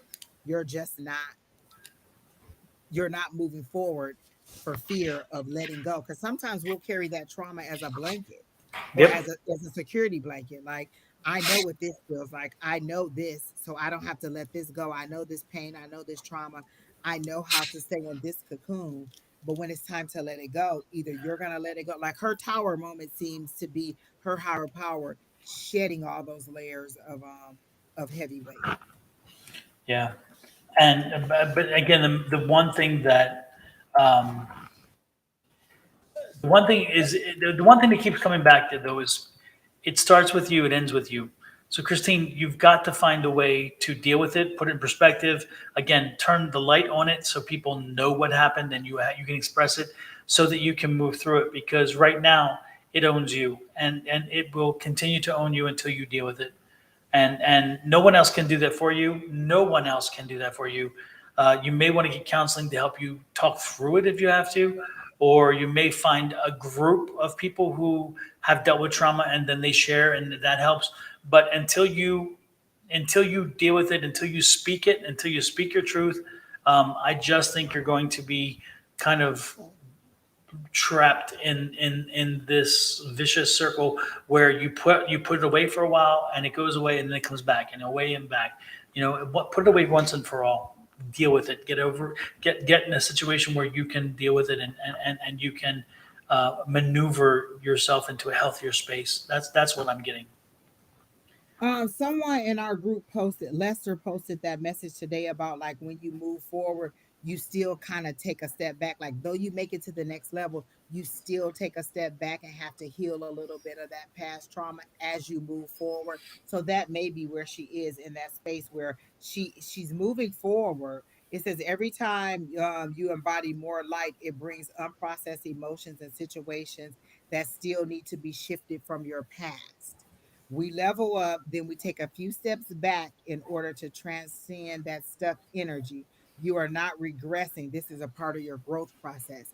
So you're taking a step forward in growth, but you also are taking a steps back in order to release that stuck energy. So I like that because it's saying you're not regressing. Don't think that you're not, you haven't let that trauma go. You see it may be a little bit still stuck. So this is how you need to move forward. And again, this is the full moon. Release that energy, release all those things that no longer serve for me. What is it that is still stuck that I need to let go of? What is that still holding me back? What is keeping this gray cloud from letting my sunshine in? Because butterflies are out during sunshine, when it's great outside, not during the black clouds. So if you need to move forward in this new energy, you need to and then they also told me to liven up your music. Like your music needs to be a little bit more upbeat so that it changes your mental to something upbeat, not a lot of sad songs or a lot of, music that it may be comforting, but it may not be what you need to get you to that next mindset. So they want you to get a little bit more upbeat in your music. Mhm. So good luck with that, and continue to navigate those waters the best that you can. You also can still like for all the things that happen to you, you can still go to therapy now for it. Like, listen, y'all be scared to go to therapy. I will stretch out on somebody's couch and be like, look, let me tell you one more thing. You got to put me out. Have y'all ever watched the show Mom and you see her going to therapy? That would be me and my therapist. Have you ever seen that, Don? The show Mom? And Yeah, and then she goes to talk to her therapist and he just be like, no, that is not no. the mom's more of a mess than the daughter, Exactly. And so her therapist just be like, no, absolutely not. No. That's me and my therapist. He just and like, her sponsor too. And her yeah, sponsors always like, exactly. what No, the hell? no, absolutely. And so be okay with going to talk to therapy. Like there's so many online avenues you can take.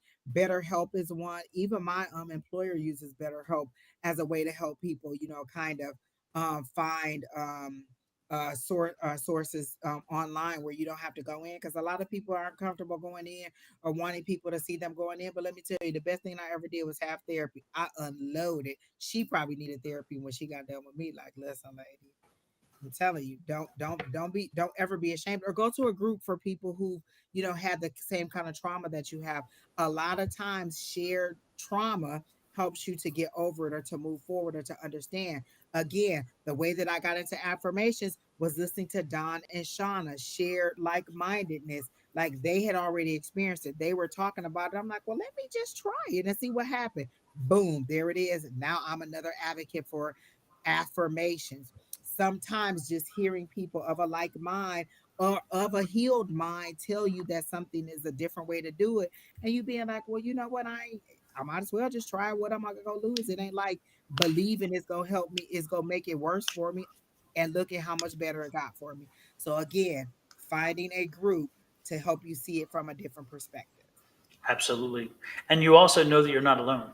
You will know Yeah, that, and it it's amazing. Again, the things that you experienced, and then the way in which you experience it, still to this day, other people may not understand that having gone through it, but the people that have gone through it will completely understand, and then they'll be able to. You'll feel like somebody finally hears me, even though everybody else heard you. And I'm not saying they didn't. There is something about somebody who has a shared experience that hears you in a very different way because exactly. your tone, tenor, and the words are significant generally, but when they fall on ears that have been through it, wow, it takes a whole different twist to it. And so again, that's what being in that commune with other folks who've been there will do for you. And again, it's interesting because we felt that energy about the trauma, and Mhm. and even though you never asked about it, you didn't introduce the topic. The good part is you were open to let us explore that with you because we knew you needed to heal from that. So the good part is you're ready. Otherwise, you would not have even confirmed that existed, and we would have just moved on. But the good, again, you're open to it. You're ready for it. Reach out, find a group, and make sure that you connect to a local group who can, again, just be with people who understand your challenge, understand what happened, and understand that they've been there, and some of them may have found a way to really deal with it, and they can offer that perspective to you. So blessings, So blessings, that love and you light don't sent to you. pass it on to your children. Like you can also pass on your trauma to your children because this happened to me. I don't want it to happen to them. So I'm going to isolate them, or I'm going to be more aggressive on them than this person was on me. And it could be a little bit harmful to them because you haven't dealt with it. And a lot of times we'd be like, oh, I let it go. It doesn't mean that you let it go. You just you let it stop affecting you in a way like, oh, okay, well, I understood my dad was the best he could be under the circumstances. That doesn't mean that I necessarily dealt with it. It means that I was just like, whatever. I'm gonna stop being mad at him about it. But it doesn't mean that you felt that you healed the hurt. I'm not mad about it, so I got over the anger, but did I heal the hurt of it?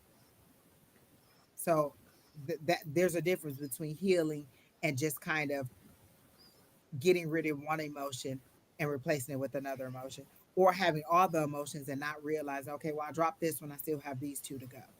So there's a lot of ways that you can still hold on to something that you thought you let go of. And maybe again, the yelling at the kids, Christine, was that moment of awakening. Maybe that was the experience you needed. And thank goodness you only screamed at them or yelled at them. It could have been that you could have done other things that would have made you feel far worse. So the good part is you woke yourself up, you maybe shocked yourself, and to a point where you realize, okay, now I've got to seek something different, because this could get worse. It could escalate, and I don't want that to happen. So I love the fact that, again, that you found that within yourself, to have that conversation with yourself and to bring yourself. And then also, again, and folks, I'm going to tell you something, not to take away from Christine's conversation, but this is for everybody. When you come on here, it's interesting. We like it lighthearted. We like positive energy. We also like to deal with things like this when they can be dealt with. But it's interesting. No matter what we say, no matter what topics we bring up, no matter what we can delve into with you, it starts and ends with you.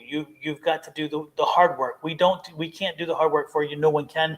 And to be honest with you, I wouldn't want to, because Lord knows I got my own hard work.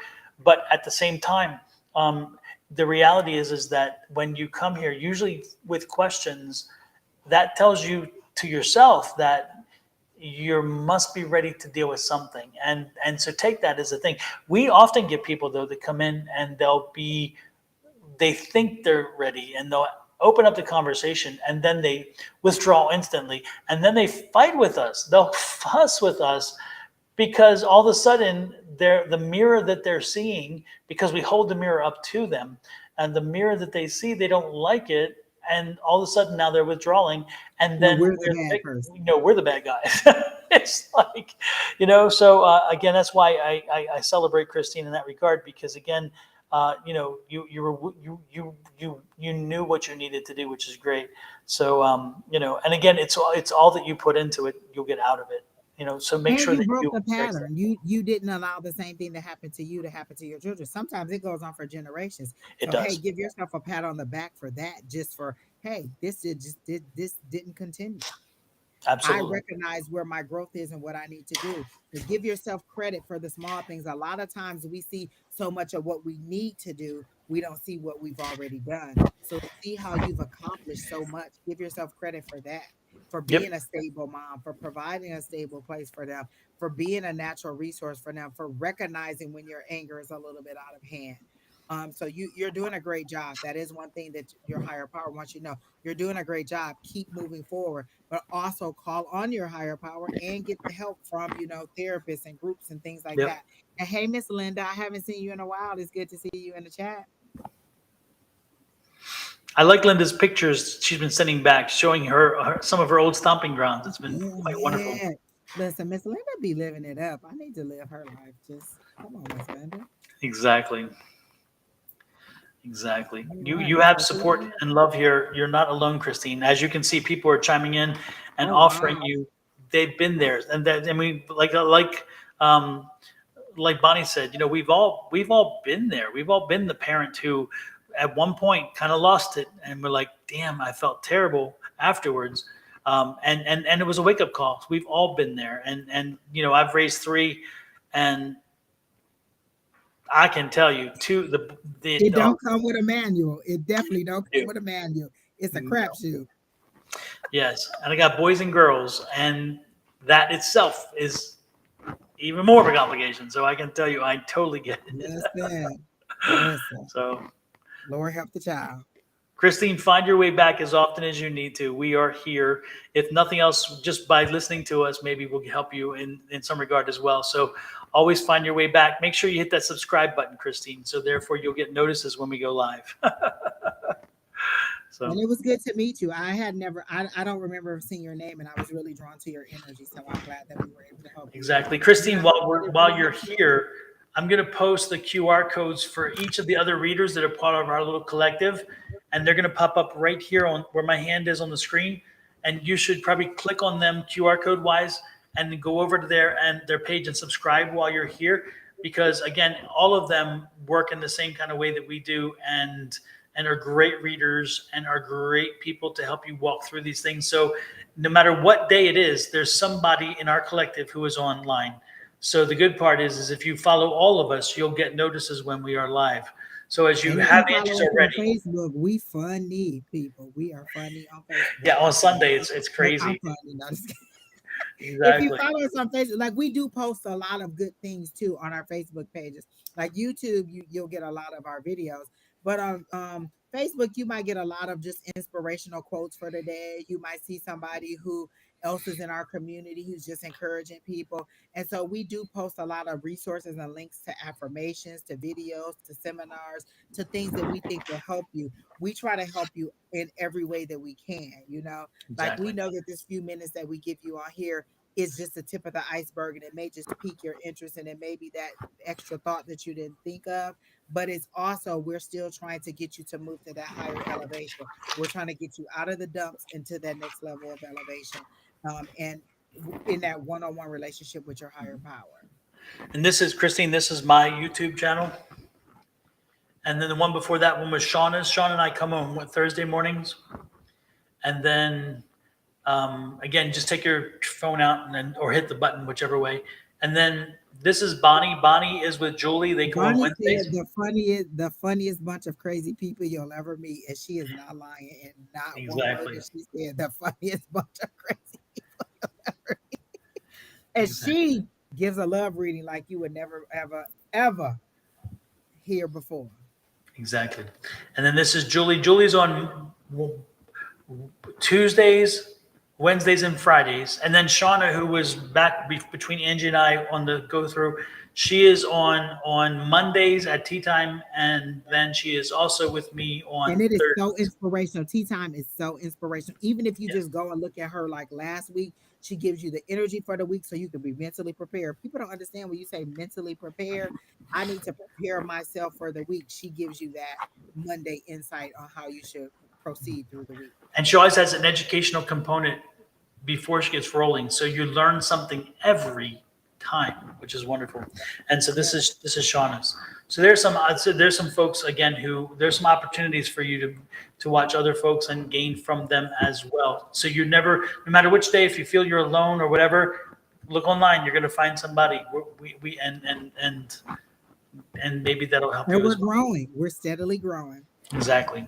Keep on coming. Keep on, listening. All right, Don. Who's next? You're welcome, Miss Christine. It was nice to meet you. Absolutely. Let's see, who else do we have in here? Kelly. Kate Farnu. Yes.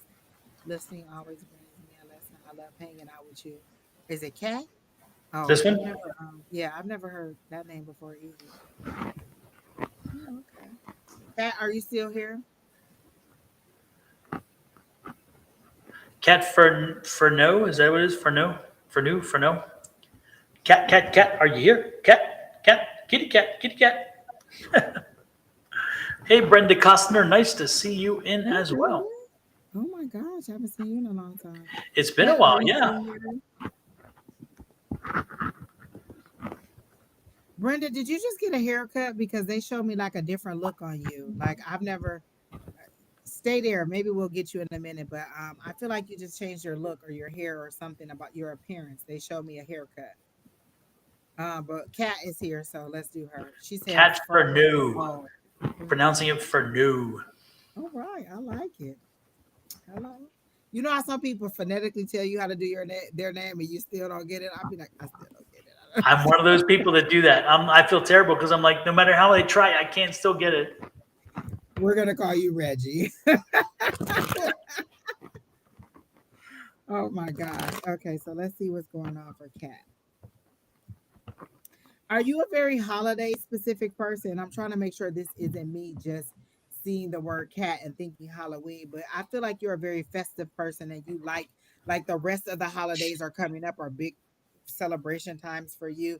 I get like you're a holiday party. Like I don't know if you ever used to watch the show Blackish, but she used to call this lady Holiday Hannah because she was like the most festive and she decorated and she does everything great for every holiday. So are you that person? Okay. Are you that person that's really festive for the holiday? Because I feel like this is your season. You're about to pop. You're about to meet somebody. Are you looking for a love interest? Because I see a male with a mustache, kind of a thick kind of mustache right here. Maybe salt and pepper hair or some kind of um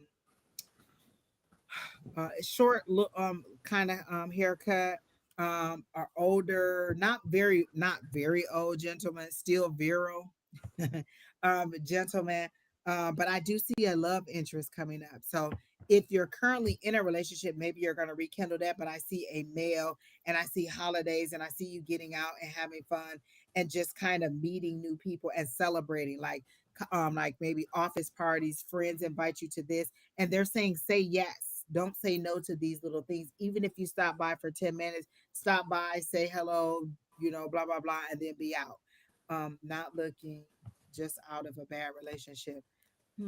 This seems to be a very calming, fatherly kind of energy, but not necessarily in that they're your father. I get a male peaceful energy. That's the word that they're showing me is peaceful. You need a peaceful energy to move you forward. And I keep hearing lessons learned. Like maybe you learned whatever lessons you were needing to learn from the past relationship. You're continuing to heal. And so you won't jump right into this one like the fool. Because they show me the fool card. Then they show me a big X through it and they lay the fool card down. And so you're still in the hangman energy because you're a little bit stuck and you don't know how to move forward, but you also still want to be loved. You still want that affection. You still want that care. You still want that nurturing. And so what they're saying is it's coming, but it's in a more peaceful mode, kind of real laid back, kind of, we just we go to the movies, we have our popcorn, or on Wednesdays we have our early dinner or whatever it is. It seems to be a very relaxed relationship that is coming up for you. And it feels like somebody that will be a companion, and that's the word the spirit is using over the holidays to get you over the hump. So I feel like something good is coming for you in the relationship realm. I'm seeing the 3 of Cups is what there is how they're showing it to me, and they're also showing me the 2 of Cups, which is soulmate energy. So I'm getting that even though you didn't ask for love and you may not be looking, which is the best time for spirit to send you to love when you're not so desperate and kind of, oh my gosh, I need love, I need somebody to hold me, I need somebody to touch me. This is them saying you're healed, you're ready to move forward, you learned your lessons, you're at a state where you are ready to receive love. We're going to give it to you.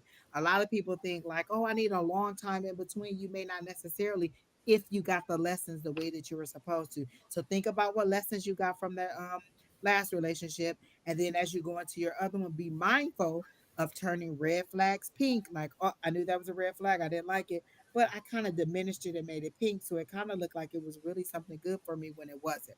So you got your lessons, ready to move forward in the holiday with a little companion to spend some time with. So that's what I got. So that's what I got. She said heal and grow from a new relationship, but I got that she's already on that process, and so continue to do that. But also don't decline any invitations to go out because you never know. You could just meet somebody who is just a companion. Now, it doesn't mean forever. Every guy that you meet doesn't have to be your husband. I was getting like my energy. The color I was getting for you, Kat. I was doing colors for a number of people. I got sidetracked with one or two other readings, and which was a good thing. But so I'm not complaining about that. But the one thing I was getting for you, Kat, was purple.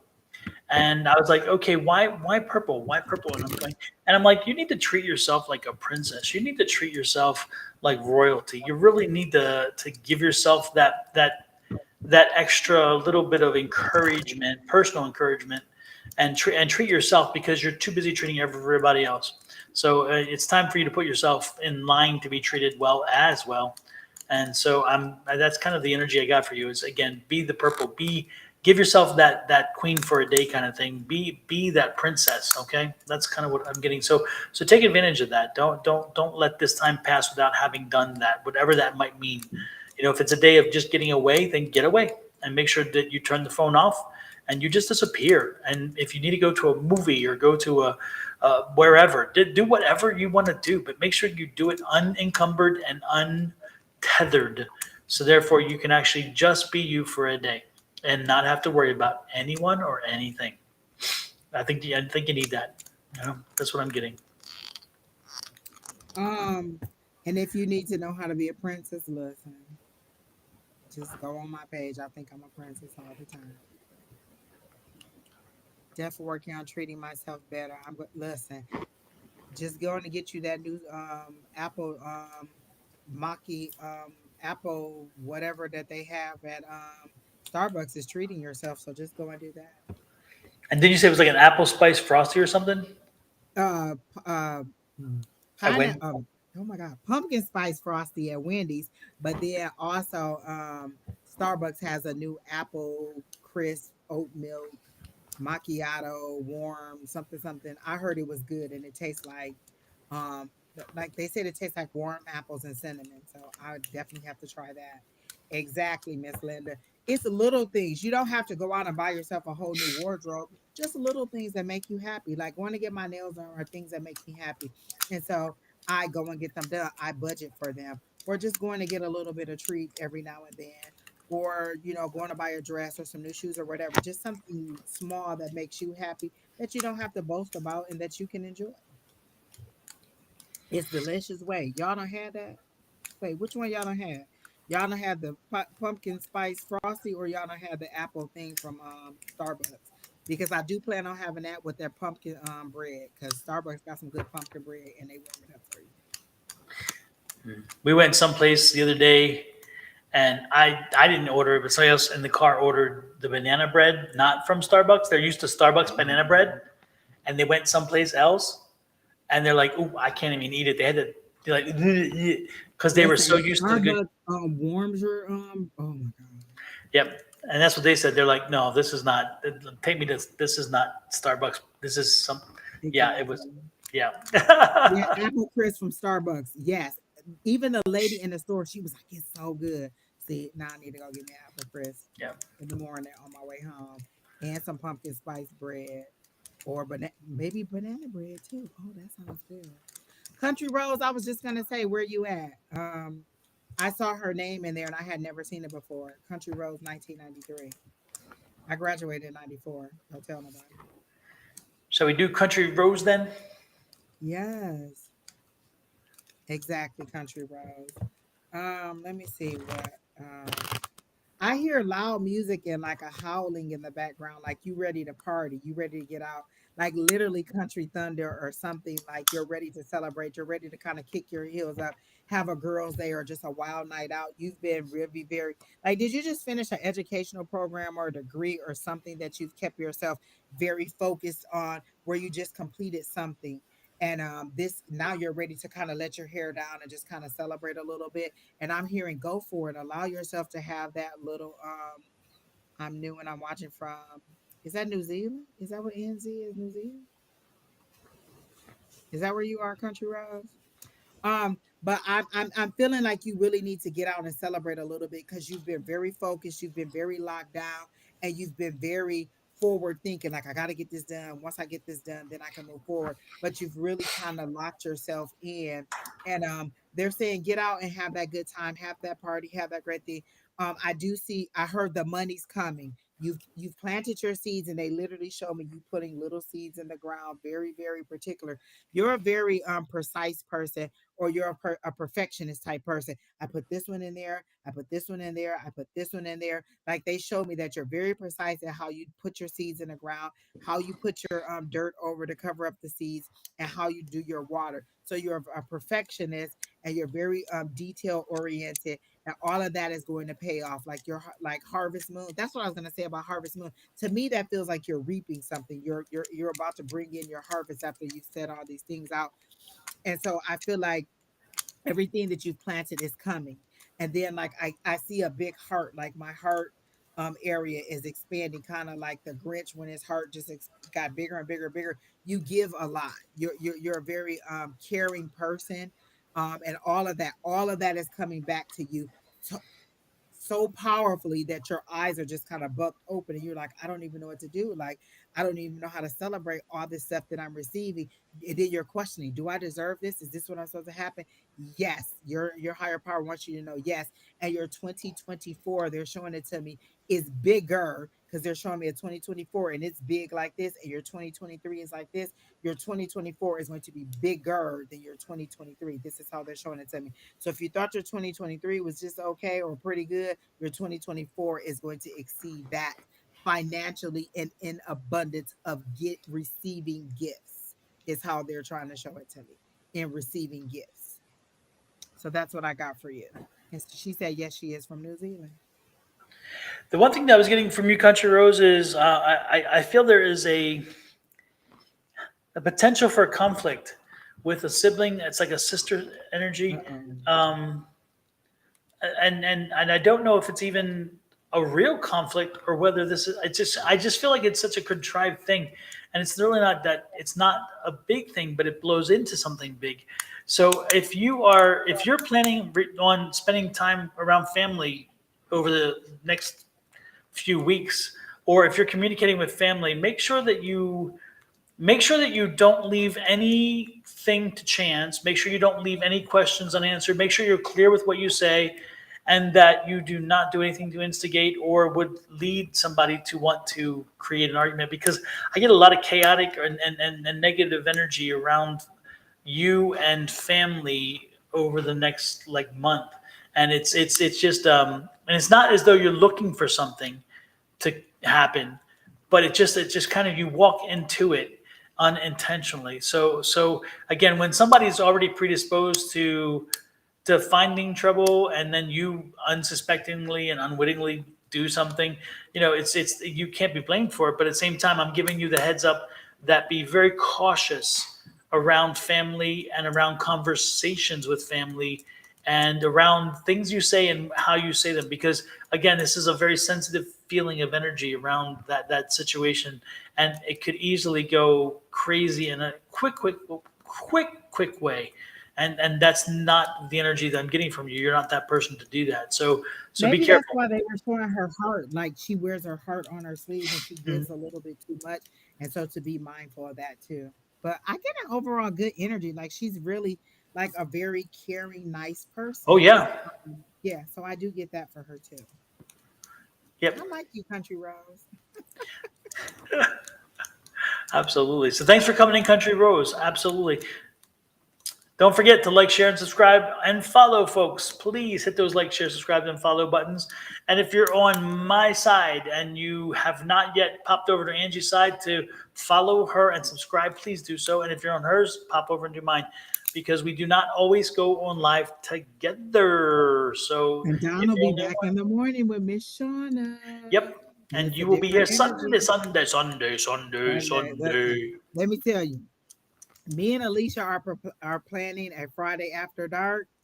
It's gonna be risque. We haven't Uh-oh. decided when, but we're doing a Friday after dark. We're gonna have drinks and cocktails, and it's gonna be down and dirty on a Friday night. We just haven't decided when, but on Sundays it's a little bit different with me and Alicia too. So listen, every day one of us is on live, and you get a different flavor every single day, except for Saturday. That's the only day one of us is not live.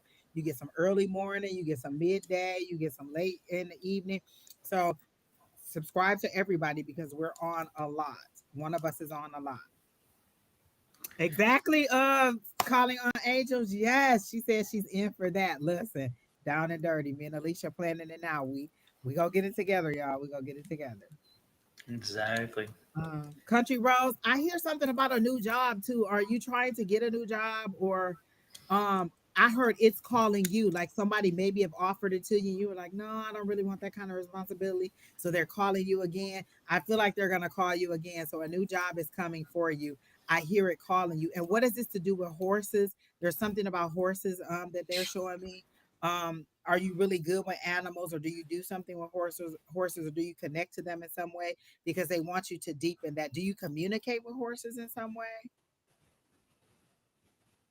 Because I see that also. Hi, Natalie. I like the way she says Natalie. But I do see horses for you and a connection to horses. And then this job coming up. So I don't know if the job is in connection to horses, but there's definitely something that where you need to also lean into your abilities. You have some abilities that you're not using, like as an empath, maybe for animals, connecting with animals in some kind of way and knowing where they're hurt or where they need to be healed in some kind of way. So I do get some connection to animals.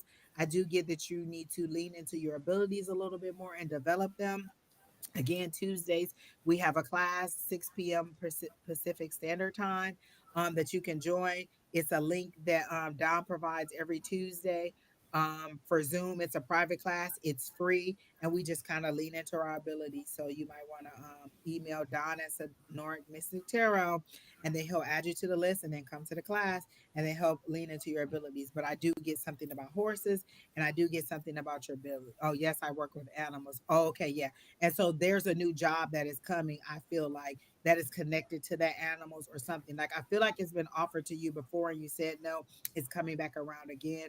And it may the pay may not seem like it's what you want, but the reward for you will outweigh the pay. And I don't see it replacing your current, like replacing your main income. It could just be a supplement, and it could give you that joy, that outside joy that you need from helping others or just helping animals. But I do see that coming up for you. All right, so that's what I got.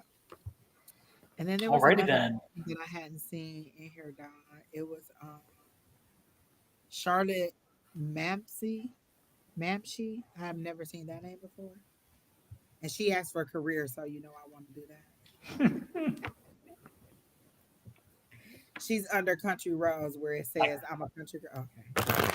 Yeah, just All found right, her. a career Super. reading for Charlotte Mampsey. Charlotte, are you still here?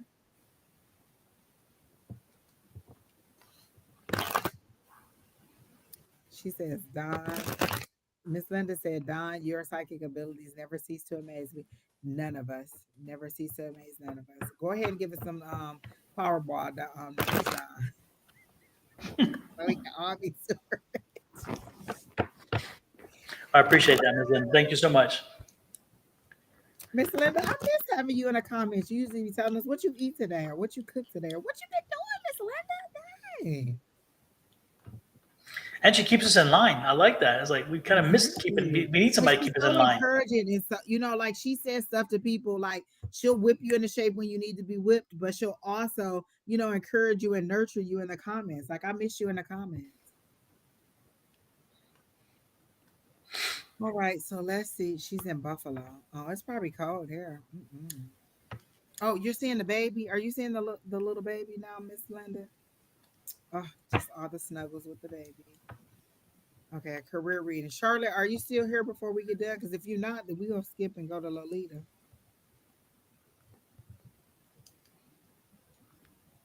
3 weeks, Miss Linda? Oh my Wow. God. What is JoJo doing without you? Pulling her hair out. Exactly.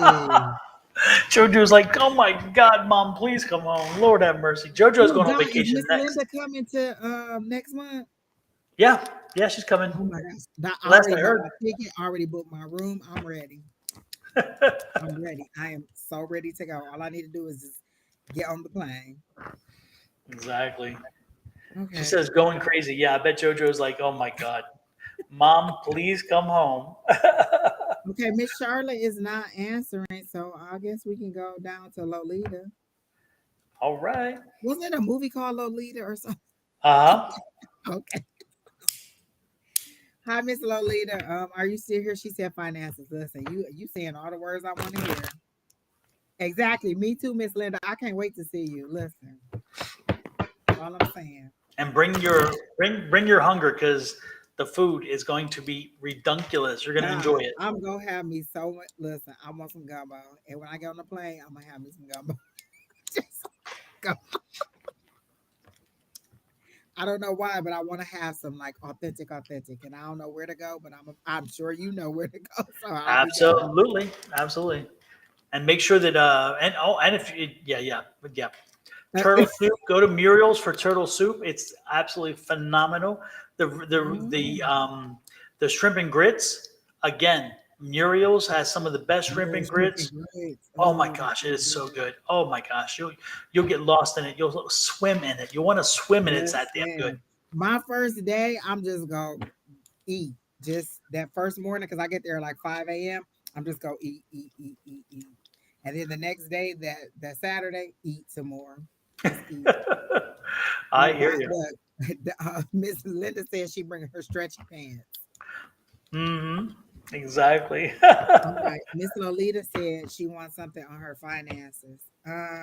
They show me a tree being cut down, but it's a tree that is not bearing fruit. So are you thinking about leaving your job? Because like it's showing me that it's reminding me of that parable in the Bible where like he cut down the tree because it wasn't bearing fruit. Like he came over to get fruit or get shade from it, and it wasn't bearing fruit. And so he, kind of cast the tree away because this is what you're supposed to be doing and you're not doing it. And so I see a tree being cut down and there's darkness. So that's like lights out on that. We're done with this. It's no longer bearing fruit. The branches aren't sprouting out. It's no longer giving growth. It's not going to bring you abundance. So it's time for you to let that go, to leave that job and to move on to something better. So what I'm seeing is like a big red wall. A big red wall for me is power. So there's power coming in for you also in this new position. Like it looks like the front desk area is this big red wall, and then there's a big receptionist area um, there when you go in to greet this person. I feel like you're dressed for an interview where you have to go in and then you immediately get the job. Like your resume, make sure it's tight, make sure it's nice. I see you going in with like you're very professional when you walk into this place and you're ready for the interview. So if you haven't gotten an interview in the next I feel like because they're showing me like a jump from here to here. So in the next 6 weeks, I feel like you could get the call, do the interview, get the offer, pass all the background checks, and be into this new position making new money. But definitely before Christmas. So if you haven't pulled the trigger on this new thing, go ahead and prepare mentally to leave this place because you're ready to go on to your new place. And your new place is more bright, it's more vibrant. You'll like the people a lot better. You seem to be a talker, and these people will be nice, will be nicer. They'll be a little bit more around like your age range. Because I remember working with these ladies a couple years ago. I worked for the city of Phoenix, or it was the city of Phoenix, the state of Arizona. All of them had been working for like 20, 25 years. And so everything they kept saying was, I only have 2 more years to be here and I'll retire. I only have 3 more years to be here. So everything for them was in state. They didn't really want to interact or tell me anything about the process because they were just trying to make it through their last 2 or 3 years. So I feel like your new set of coworkers will be a little bit more around your age, share your interests, be people you can talk to, you'll share ideas. You seem to be a person who likes to communicate and talk and get to know people. You're a very nice person. You're a very giving person. I feel like you're the person who makes crafts or put decorations up at work and people come over and be like, oh, did you see Lolita's desk? It's so beautiful. Did you see the treats that she made or blah, blah, blah? Like you seem to be a very outgoing person. But I feel like this location had a lot of chaos and a lot of things going on and it kind of stifled you and made you pull back into hermit mode. So you're a little bit um grumpy and they show me you as a Grinch, like you're just like, it's been a whole bunch of drama, a whole bunch of he said, she said, and so you're ready to move on. And they're saying, cut that tree down, turn the lights off on that, and be ready to move over to something else. And I feel like you'll have two interviews and you'll have to decide between the two. So that's what I got. Lolita, when your name first came to me, when I first saw it, or when Angie, I think Angie mentioned it first before I even saw it. Um, um, how can I put this gingerly? Lolita, I've a, um, I just, Lolita, Say Lolita, I just think you could use a little, maybe adult education in reference to finances, because I just feel like your finances are a bit of a mess, and I feel like you really aren't. It's not as though it's your fault necessarily, but I just feel like you weren't given the tools on how finances work and how you can use money, not to not just merely to pass through to pay the bills and that's it, but to build wealth and to build assets and investments. I believe you are deficient in that, and so I think that you're, no matter how much money you may make, you're, until you change, until you get the education, to understand how money can work versus how, when like, when you grow up and you have to pay the bills, and the bills tend to go longer than the dollar, you learn to survive, but you don't learn to thrive. And then life has taught you that lesson, and you get in that routine.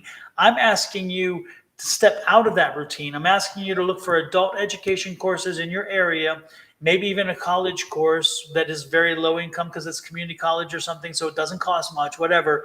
But some place where somebody can give you information and instruction on how to change the paradigm in your mind, shift that paradigm, so where you can learn to understand how you can always set a little money aside, and you put it away, and you keep it away, and you don't touch it, and you learn how to prioritize obligations, you learn how to handle debt, how to understand that not every debt needs immediate pay, and therefore you push it, and you schedule it, and so forth and so on.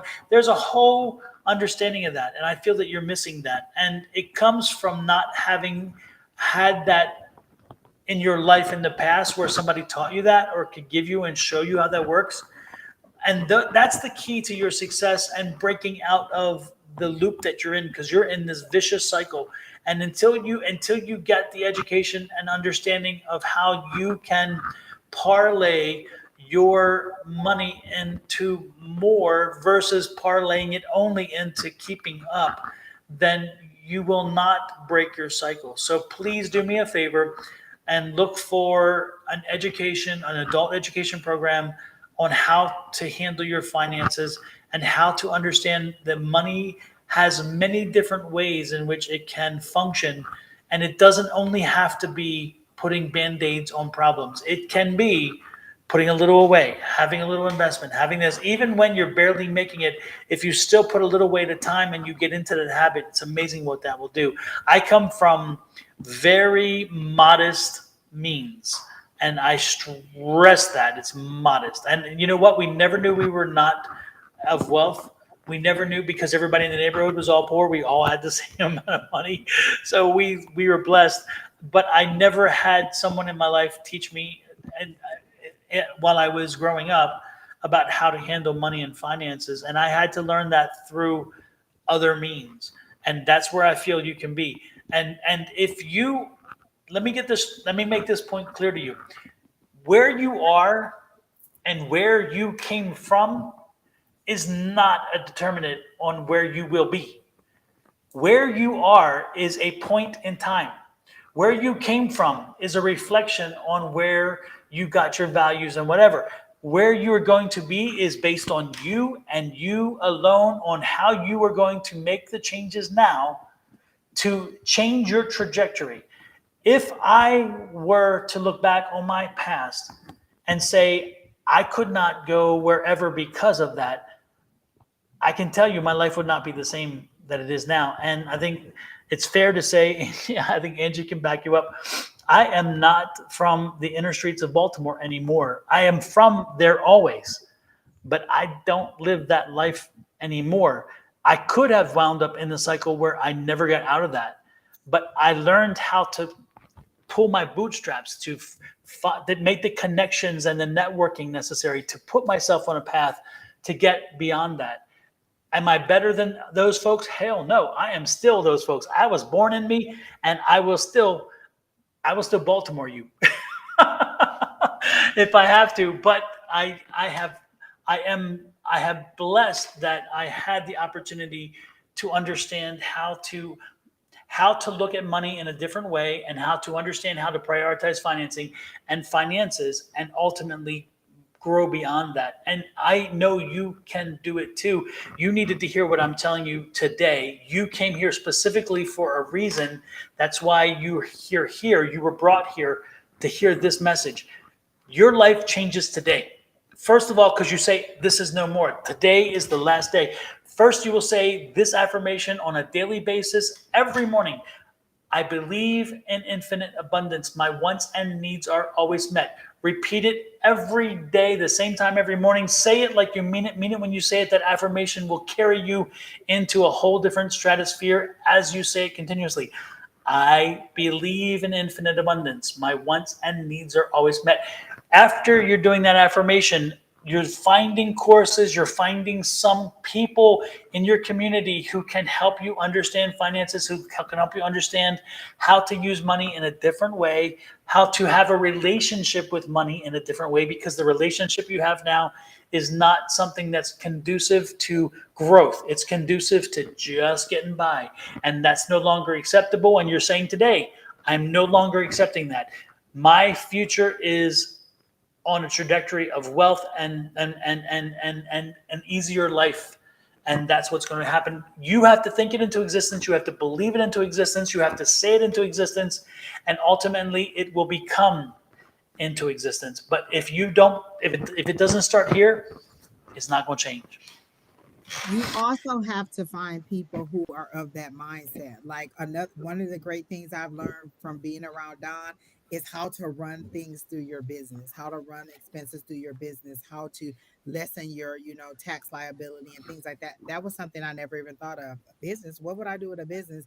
And then getting a business and not even doing it the proper way. So learning how to do things like that. I had one friend one day who just said, oh, I have this amount of money in the bank. And I thought, dang, I don't have no money in the bank. If emergency happens, I don't have anything. And that one little thing that she said, I have this amount of money in the bank, made me be like, wait, you need to start saving some money. And it was just me saying, oh, okay, well, I'll set up a thing where I'll put $50 in my account every other week or every time I get paid. And so then that builds and that builds. And you're like, oh my gosh, I done saved $1,000. And I put it in a bank where it was difficult for me to get. Like I didn't connect it to my regular bank. So this is where my check goes in. And then I have my savings connected to it. Because no, all I gotta do is just click the button and move that money from there to there. I put it in a bank that was hard to get to. So if I need to get this money, I gotta transfer it. It's gonna take 3 business days for them to do it. By the time I get the money, whatever the desire was that I wanted is gone. Do you really need them shoes? Do you really need that purse? Being aware of your expenses. But again, that's another thing Don mentioned. Also getting out of survival mode and getting into thrive mode. Like a lot of time I had a friend who was low income for a while, went to school, got the education, got a job, made it to the higher income, but still wanted to live all the benefits of a low income. No, you can't stay in the low income um benefits and then try to expand your thing. You need to go up higher and then find the benefits of living higher. You have to elevate your life mentally and your friend group to give you something else to think about. Like Don gave us a whole something else to think about: real estate and other ways that you can make money, setting up your own shops online. You have to have somebody who knows more than you so you can strive to get there or to get information from them. You can't be the smartest person in the room because then how are you going to learn anything, or how are you going to grow? You need some people to help you grow. And so I love being around this group of people in our psychic squad, because they're all at a different level of, how long they've been in business, how long they've, how they've operated business, how they've made money, all the things that they can do. And we all feed off of that, and they help each other out.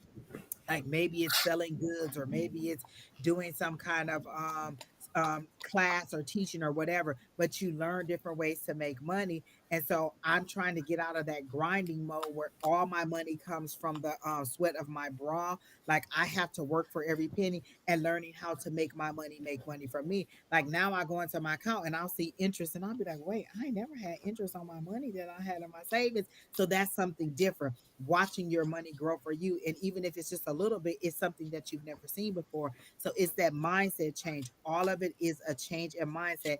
And believe it or not, just saying that little affirmation that Don just said, I believe in infinite abundance, all my wants and needs are met, changes everything. I say it every single morning before I open my eyes, before I touch my phone, before I do anything. I say it every single day. And I say, today is a great day. Everything I need is going to happen to me. And I started going to sleep listening to this guy say, money flows to me like a river. I am so happy and grateful that I get money from multiple sources, in multiple amounts or something like that. And I just listen to it. It's an 8-hour rotation of him just saying the same thing over and over and over and over. And I listen to that all night. And so that feeds me. And then in the morning, I wake up and I automatically think money flows to me like a river. Um, um, I believe in infinite abundance, all my wants and needs. So in the morning, before anything happens, I already done cut that battle out. I already believe that this money's mine. This money is flowing to me. I've already changed my mindset. And then I move forward with the rest of my day and watch the money come in and flow to me just like that. And that could be something like, oh man, I got a refund from a bill that I overpaid, or oh, here is somebody saying, I gift you this, or I find a couple dollars that was in a pocket or in a purse or something. Money can come to you from different sources. It doesn't always have to be you labor intensive working for it. Your universe will bless you with money. You just have to be open to receiving it. Yeah, and it's interesting. Angie. Again, Angie and I, we're friends as well, and we spend time together, so we know each other's lives and so forth. And she can tell you, it's interesting. There, when I wanted to, I graduated in 16. And again, I knew I wanted something different for my life, and I set my trajectory to do it, and I made it happen. And was it easy? Hell no. But did I want it? Hell yes. And I told myself I will not be limited by anybody other than me, and I will not be my own impediment. And I pushed through. When I was 19, and this will show you, it's crazy. I was 19, I got a great job, and I just gotten a great job, and I was so excited. And what is the first thing that I did? And I thought I was making damn good money. Now looking back, it's like, damn, really? But at that time, I thought I was like, wow, cool. So, and what did I do? I bought a car, a brand new car, because nobody in the family had ever had a new car, and I'm going to be the first to have a new car. So I get my new car, and I'm loving my new car, and it's nice and whatever. And I decided, well, now I want the American dream, so I want a house. And I go to the bank, and the bank's like, you can't have a house. I'm like, what do you mean I can't have a house? They're like, no, you have too much debt. You already have a car, and the car payment is too big, so you can't. And you know what I said? Now, again, this is part of that change in philosophy. I'm like, screw the car. I'll take a beater. I will sell this damn car, and I will take a beater car, because I want a house. I would rather have a house that appreciates in value instead of a car that depreciates in value. So I sold that car, got rid of it, and got my loan. And at 19 years old, I had my first house. The funny part is I never lived in my house. As soon as I bought my house, within a short period of time, my brother came back as I was getting all the stuff done from Europe, and he needed a place to stay. So he moved in my house and rented it from me. And from that point on, that house became a rental. And that started my trajectory of that. And it's interesting. Every time when I needed to find a way to make something happen, I never took no. I didn't say no. I didn't take no. And I'm like, okay, there must be a different way. So when I wound up hitting a certain number of properties, and I couldn't get any more notes because at that time you could only have, I think it was 4 residential properties before you could whatever. And this is before they changed the rules. I said, okay, well, how else? And I started dealing with and learning how to get people to owner finance to me. And so I started getting owner finance deals, and those were wonderful. And then I'm like, okay, I don't have any more money to put down because everything is tied up. And guess what? I learned how to get people to do deals with no money down. Again, your limitation starts and ends with you. I'm not doing this. I'm not saying this all to praise myself and or to crow or whatever. What I'm trying to make sure that I get across to you is the fact that anytime you hit a roadblock, anytime you think that there's a no, the no means not this way. That's how I see it. A no doesn't mean no, it ain't gonna happen. It's a no, not this way. And so I detour and I figure a way around it and I do my best. I do not see obstacles as much as I see opportunities. An obstacle is, oh, I can't do that. An opportunity is like, okay, I can't do it that way. I'll figure it out. So that's how I do it, and that's how I've done it. And ultimately, that brought me to some great opportunities along the way, and it helped get me an education when I didn't know I could afford one. It helped me to pay for my living while I was getting an education, and then eventually it helped me to buy my businesses and grow my businesses and start my businesses.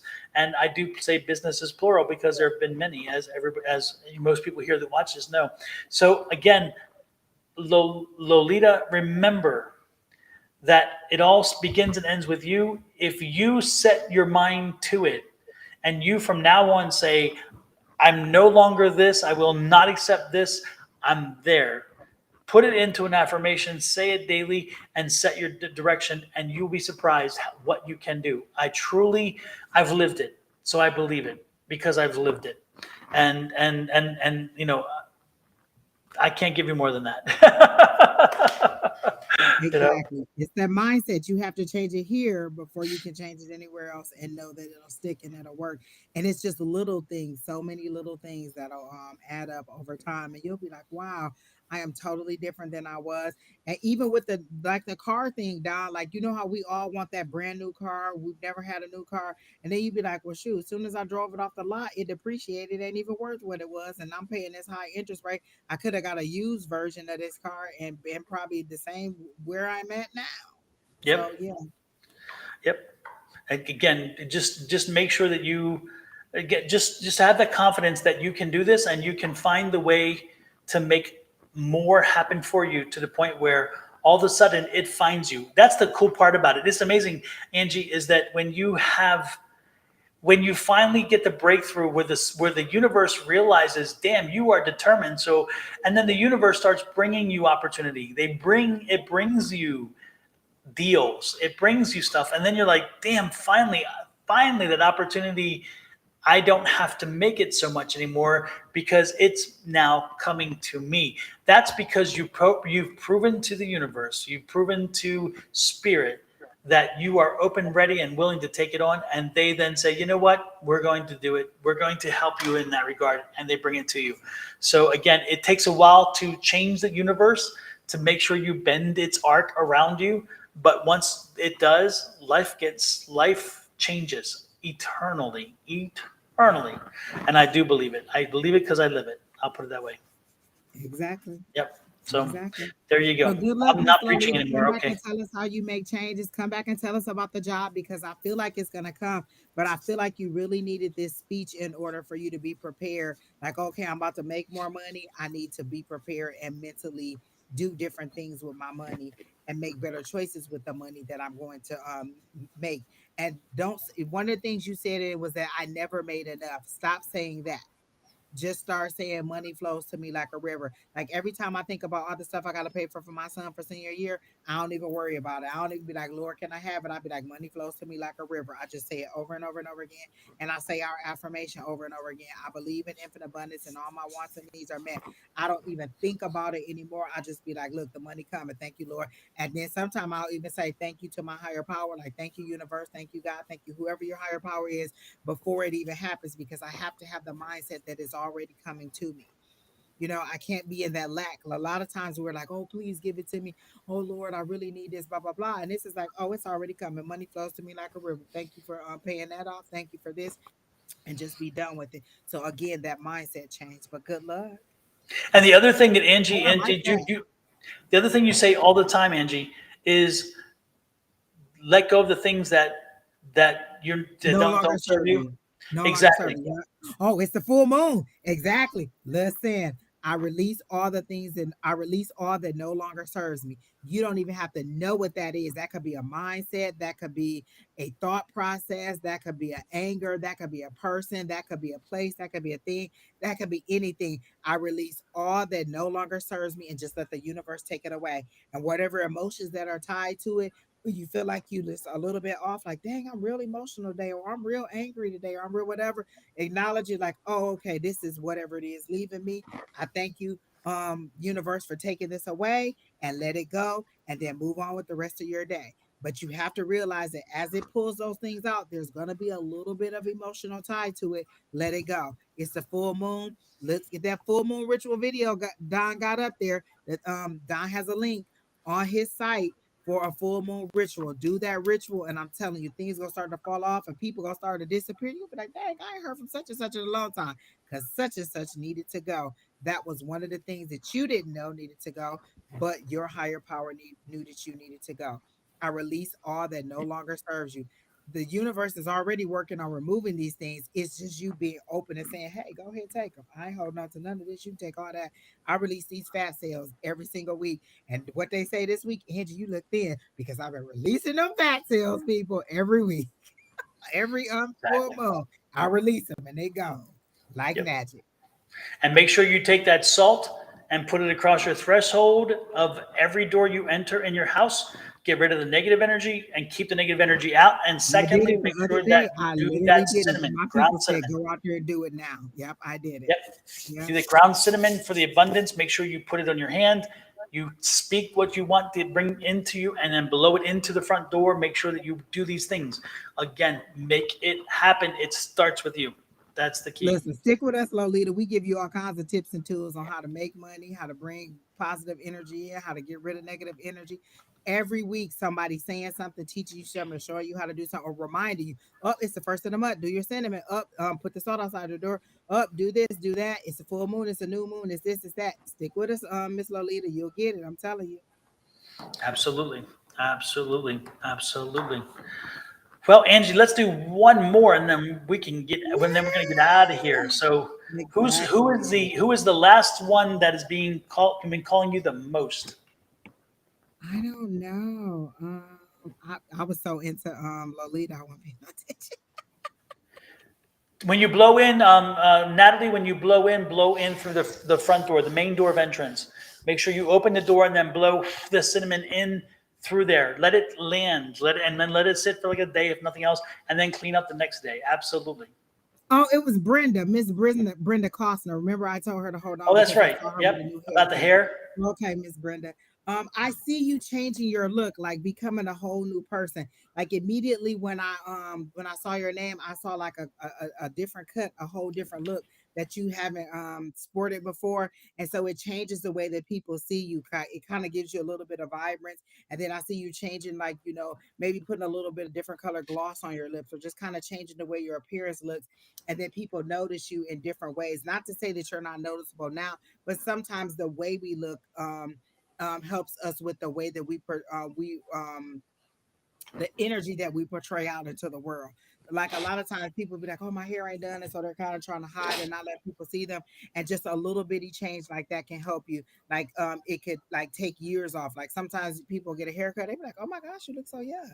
Or, they'll grow their hair out. They're like, oh my gosh, you look so different. So however it is, there is something about your appearance that is about to change.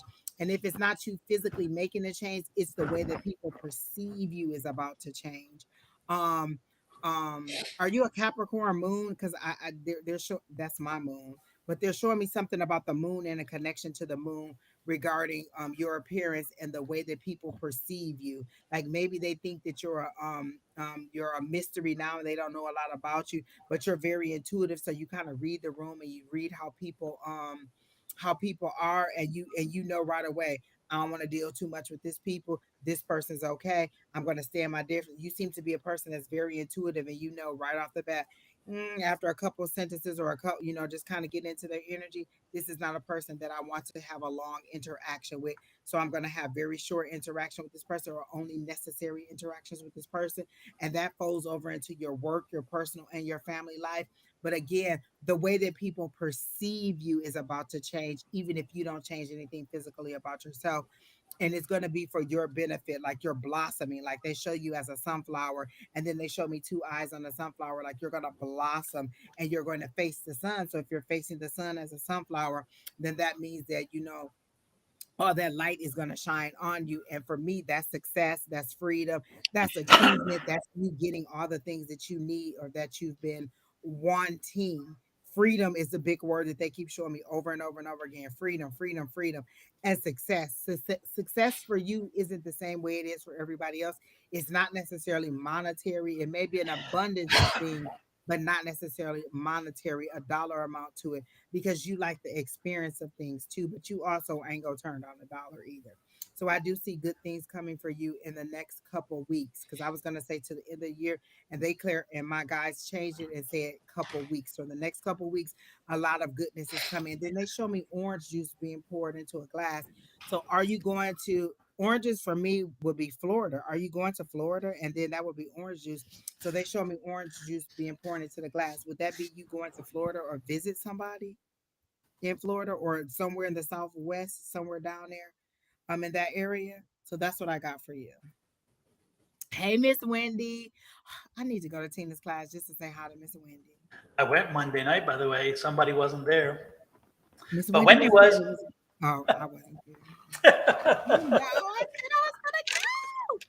I need to go. I miss it. And I miss, the whole little group. Miss Wendy, Tina, you guys, Scott, Julie, even though I got to see Miss Julie and Miss Susan the other day at your house. Oh, about a trip to Florida, then I definitely see it, because they showed me orange juice and they showed me oranges. And for me, oranges makes me a Florida, and so does the juice. And so and that's also sweet for me. Orange juice, sweet, all of that. And so I feel like you are going to take the trip. The money shouldn't be an issue. It'll be an impromptu thing, and you'll have a good time. Okay, Brenda, I'm picking up two things. The one thing is, like, I'm hearing like Little Prince. Do you have like a grandson who is in his teens, who is like, you put him on a pedestal, he is everything to you? It could be a son, but I don't think so. I'm getting a feeling it's a grandson situation. Anyway, that was an energy that I thought was quite interesting. It's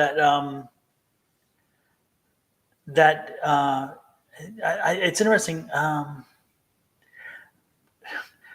He's 8. Okay. For some reason, I thought he was old. I get the feeling like he's older. Is he around a lot of adults? Because I feel he speaks. Again, he has an older presence to him. I feel like he's like in his 12. The way he carries and acts and speaks, I get the feeling that maybe he's surrounded with a lot of adults, because I feel that he is a little bit older in his development. But he is everything to you. You are, and he adores you as much as you adore him. He definitely does. Yeah, of course. Yeah. No, I got that sense, because again, he picks up on things. It's interesting because he actually senses. He is able to sense things that you all think he doesn't. He's deeper than you know. He's deeper than you know, or that you want to acknowledge, because he picks up on things that most kids his age would not. So when there's a little bit of strife or a little bit of whatever, make sure that you guys really try to keep that, that feeling or energy away from him, because he can pick that up, and he's still not old enough to process it properly. So be careful about that.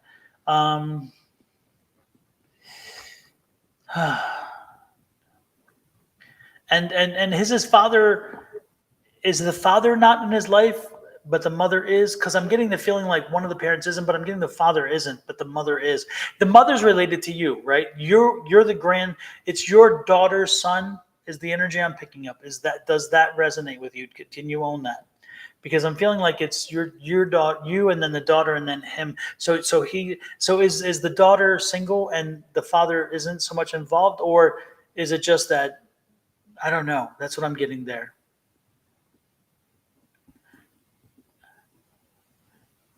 Yes, she is your daughter, and then that's the mom of him, and um yeah. And is the father actively engaged, or is the father kind of out of the picture? They don't live together. Okay. Yeah. Okay. But the good part is that you pull a lot of the load. You definitely pull a load. He adores you again, which is nice.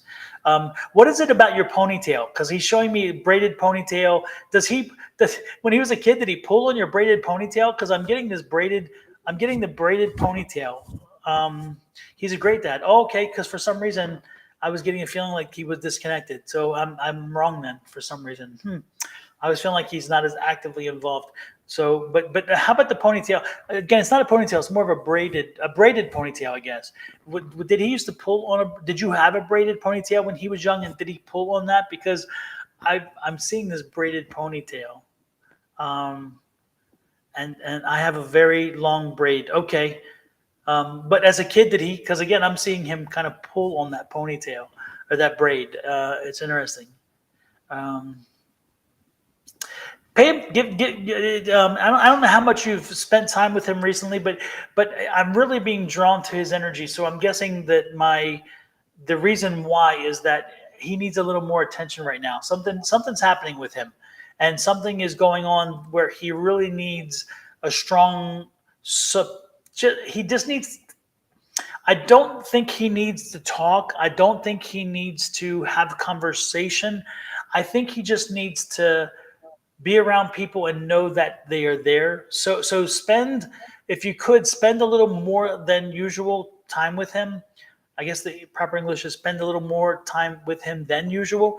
Um, uh, because I think he just needs there's something missing in him right now. Something missing in the way in which he feels loved or whatever, and or even understood. So give him a little extra care these days, and maybe that's why the father thing is I felt the disconnect is that that expression is not there. He doesn't have that expression to deal with his dad or whatever. Again, he doesn't have that. He just he just needs somebody to be with, to kind of spend time with. And don't be surprised if he brings up conversations and will have conversations with you. Let him talk. When he does this, let him talk. No judgment, no anything on this regard. In this situation, he needs to talk. So let him talk and just kind of like, okay, interesting. Yeah, okay. And let him lead the conversation. Do not lead, because I get the sense that sometimes you do. So mom, pull back a little bit. Pull back a little bit. Let him have the conversation. Let the conversation flow as he wants it to be. And then when it's done, don't be surprised if you found out some things that you did not know. And that's his way of having that disclosed, because he won't express it directly. He'll kind of let a little bit out of the bag at a time. So give him that opportunity. He needs somebody. Okay. So he feels like he's not understood. Exactly. That's exactly what I'm feeling, Linda. He feels like he just needs to talk, and he doesn't need acknowledgement. He doesn't need confirmation or your input. He just needs to talk and know that somebody's hearing him. That's all. He needs to be heard. That's what I'm getting. So hopefully that's the energy. I mean, that is the energy. Hopefully that you can work with that and find a way to make that happen, because again, he's an adorable kid. He's an adorable kid. I see and he has like just see his hair is like brownish kind of, I don't know, it's funny, and it's like why a little bit, like it's got this energy to it. It's like he's got a head of hair that has like energy around it, and so it's like this. Is it like oh gosh, I don't know. Anyway. It's interesting. So yeah, Her it has energy is so light, or that energy of the son or the grandson is so light and playful. Like it yes. instantly kind of made me feel happy and joyful. Yes. He's pure love. That kid has Yeah. pure love in his heart. He's pure love. Yep. Hey, Kelly Dix, nice to see you in. Take care as well. Good. Thanks for popping in. Dark curly hair. Yeah. Is he like biracial? Because it's like I'm getting I'm just getting this hair that is just so, I don't know. It's fun. It's fun. It looks fun. It's nice. So yeah. Um, yeah. Anyway, give him love, give him attention, let him just talk, let him vent, let him feel whatever, so he knows that he's heard. That's the important thing I'm getting there. All right, super. Well, with that said, Angie, I think we's about done. We did a good job. I liked all the new names. I liked all the new subscribers. I liked the comments. Everybody was so supportive. The energy was so upbeat. I loved it in here tonight. I hope you all come back again. If you didn't get the reading or you thought, maybe enjoyed our energy, come back because I had a good time tonight, Don. And it was so low key and laid back. It wasn't like, sometimes we get some wild nights and it's just like, whoa, the energy went left really quick. And this is really good. I liked it. Yeah, no, you're right. There are some nights it's like, what? So I only had to bring out the fan one time. But it's shame. But other than that, we had a good time. So I'm enjoying it. I'm glad that we did it today because we was a little late, but we still made it, people. Yes. And T.S. Eliot only had to come out one time too. Which is a good thing. We were doing good. Absolutely. Don't forget, folks, if you are in the Phoenix metro area, please pop by for a free entrance to the Psychic Fair that's going to be held at Awakening Bookstores. And that's on Thunderbird. I think it's like 5237 or something like that. It is like 51st and 51st Avenue and Thunderbird in Glendale. And that is Saturday starting at 11 a.m. and run till 4 p.m. We're going to have some readers, some healers, and some free presentations. You come in and the presentations are all free. You can learn topics on channeling, topics on psychics, type mediumship, topics on healing, and et cetera, et cetera, et cetera. So come and join us and have a good time. Angie's going to be there, as well as Julie and Susan and Lavita and Ted. So yeah, it's going to be good. So, and Scott, exactly, and Montel Hero. So we're going to have some really good time. So join us, please. And Miss Tia, I'm surprised. I'm sorry that you're not coming back. We were called. We went to the energy that we were called to. So whatever message the higher power had for that person, that's what we gave them. Maybe you didn't need a message tonight, and that's why we were drawn to you. You are welcome to come back, and we hope that you do come back. And good luck to you in whatever your endeavor is. But I hope that you have a more positive attitude in the morning. Folks, I hate to be the look. If we took the time to talk to everybody, and acknowledge and do a reading for them, we'd be here all night. Nobody would be on. I promise you. So we cannot read for everybody. And if you come on as late as you did and expected something different, then maybe you should check your expectations and understand that maybe that's the problem. And I wish you well. I wish you well. With that said, though, before I get myself in any kind of trouble, I'm going to get myself out of here before I get myself in here. So love, light, and blessings to everybody from Angie and myself. Don't forget, she'll be back on Sunday. And who knows, maybe this will be the Friday. I don't know, but there'll be a Friday coming up soon. So watch out for Angie's Friday night frolic because it's going to be a blast. It probably won't be this Friday. Well, you know what? I never know. I'm talking to Alicia and we'll see what we're going to do. Exactly. And then tomorrow morning, I'm back here live with Miss Shawna herself, Naturally Divine Goddess Tarot. So join us for a morning of readings. And I'll be excited. I hate when they give me a meeting on Thursday morning because they know I'm supposed to be listening. So. Exactly. How dare they make you work? What? Lord have mercy. These people don't understand. They just don't understand. I don't know. Exactly.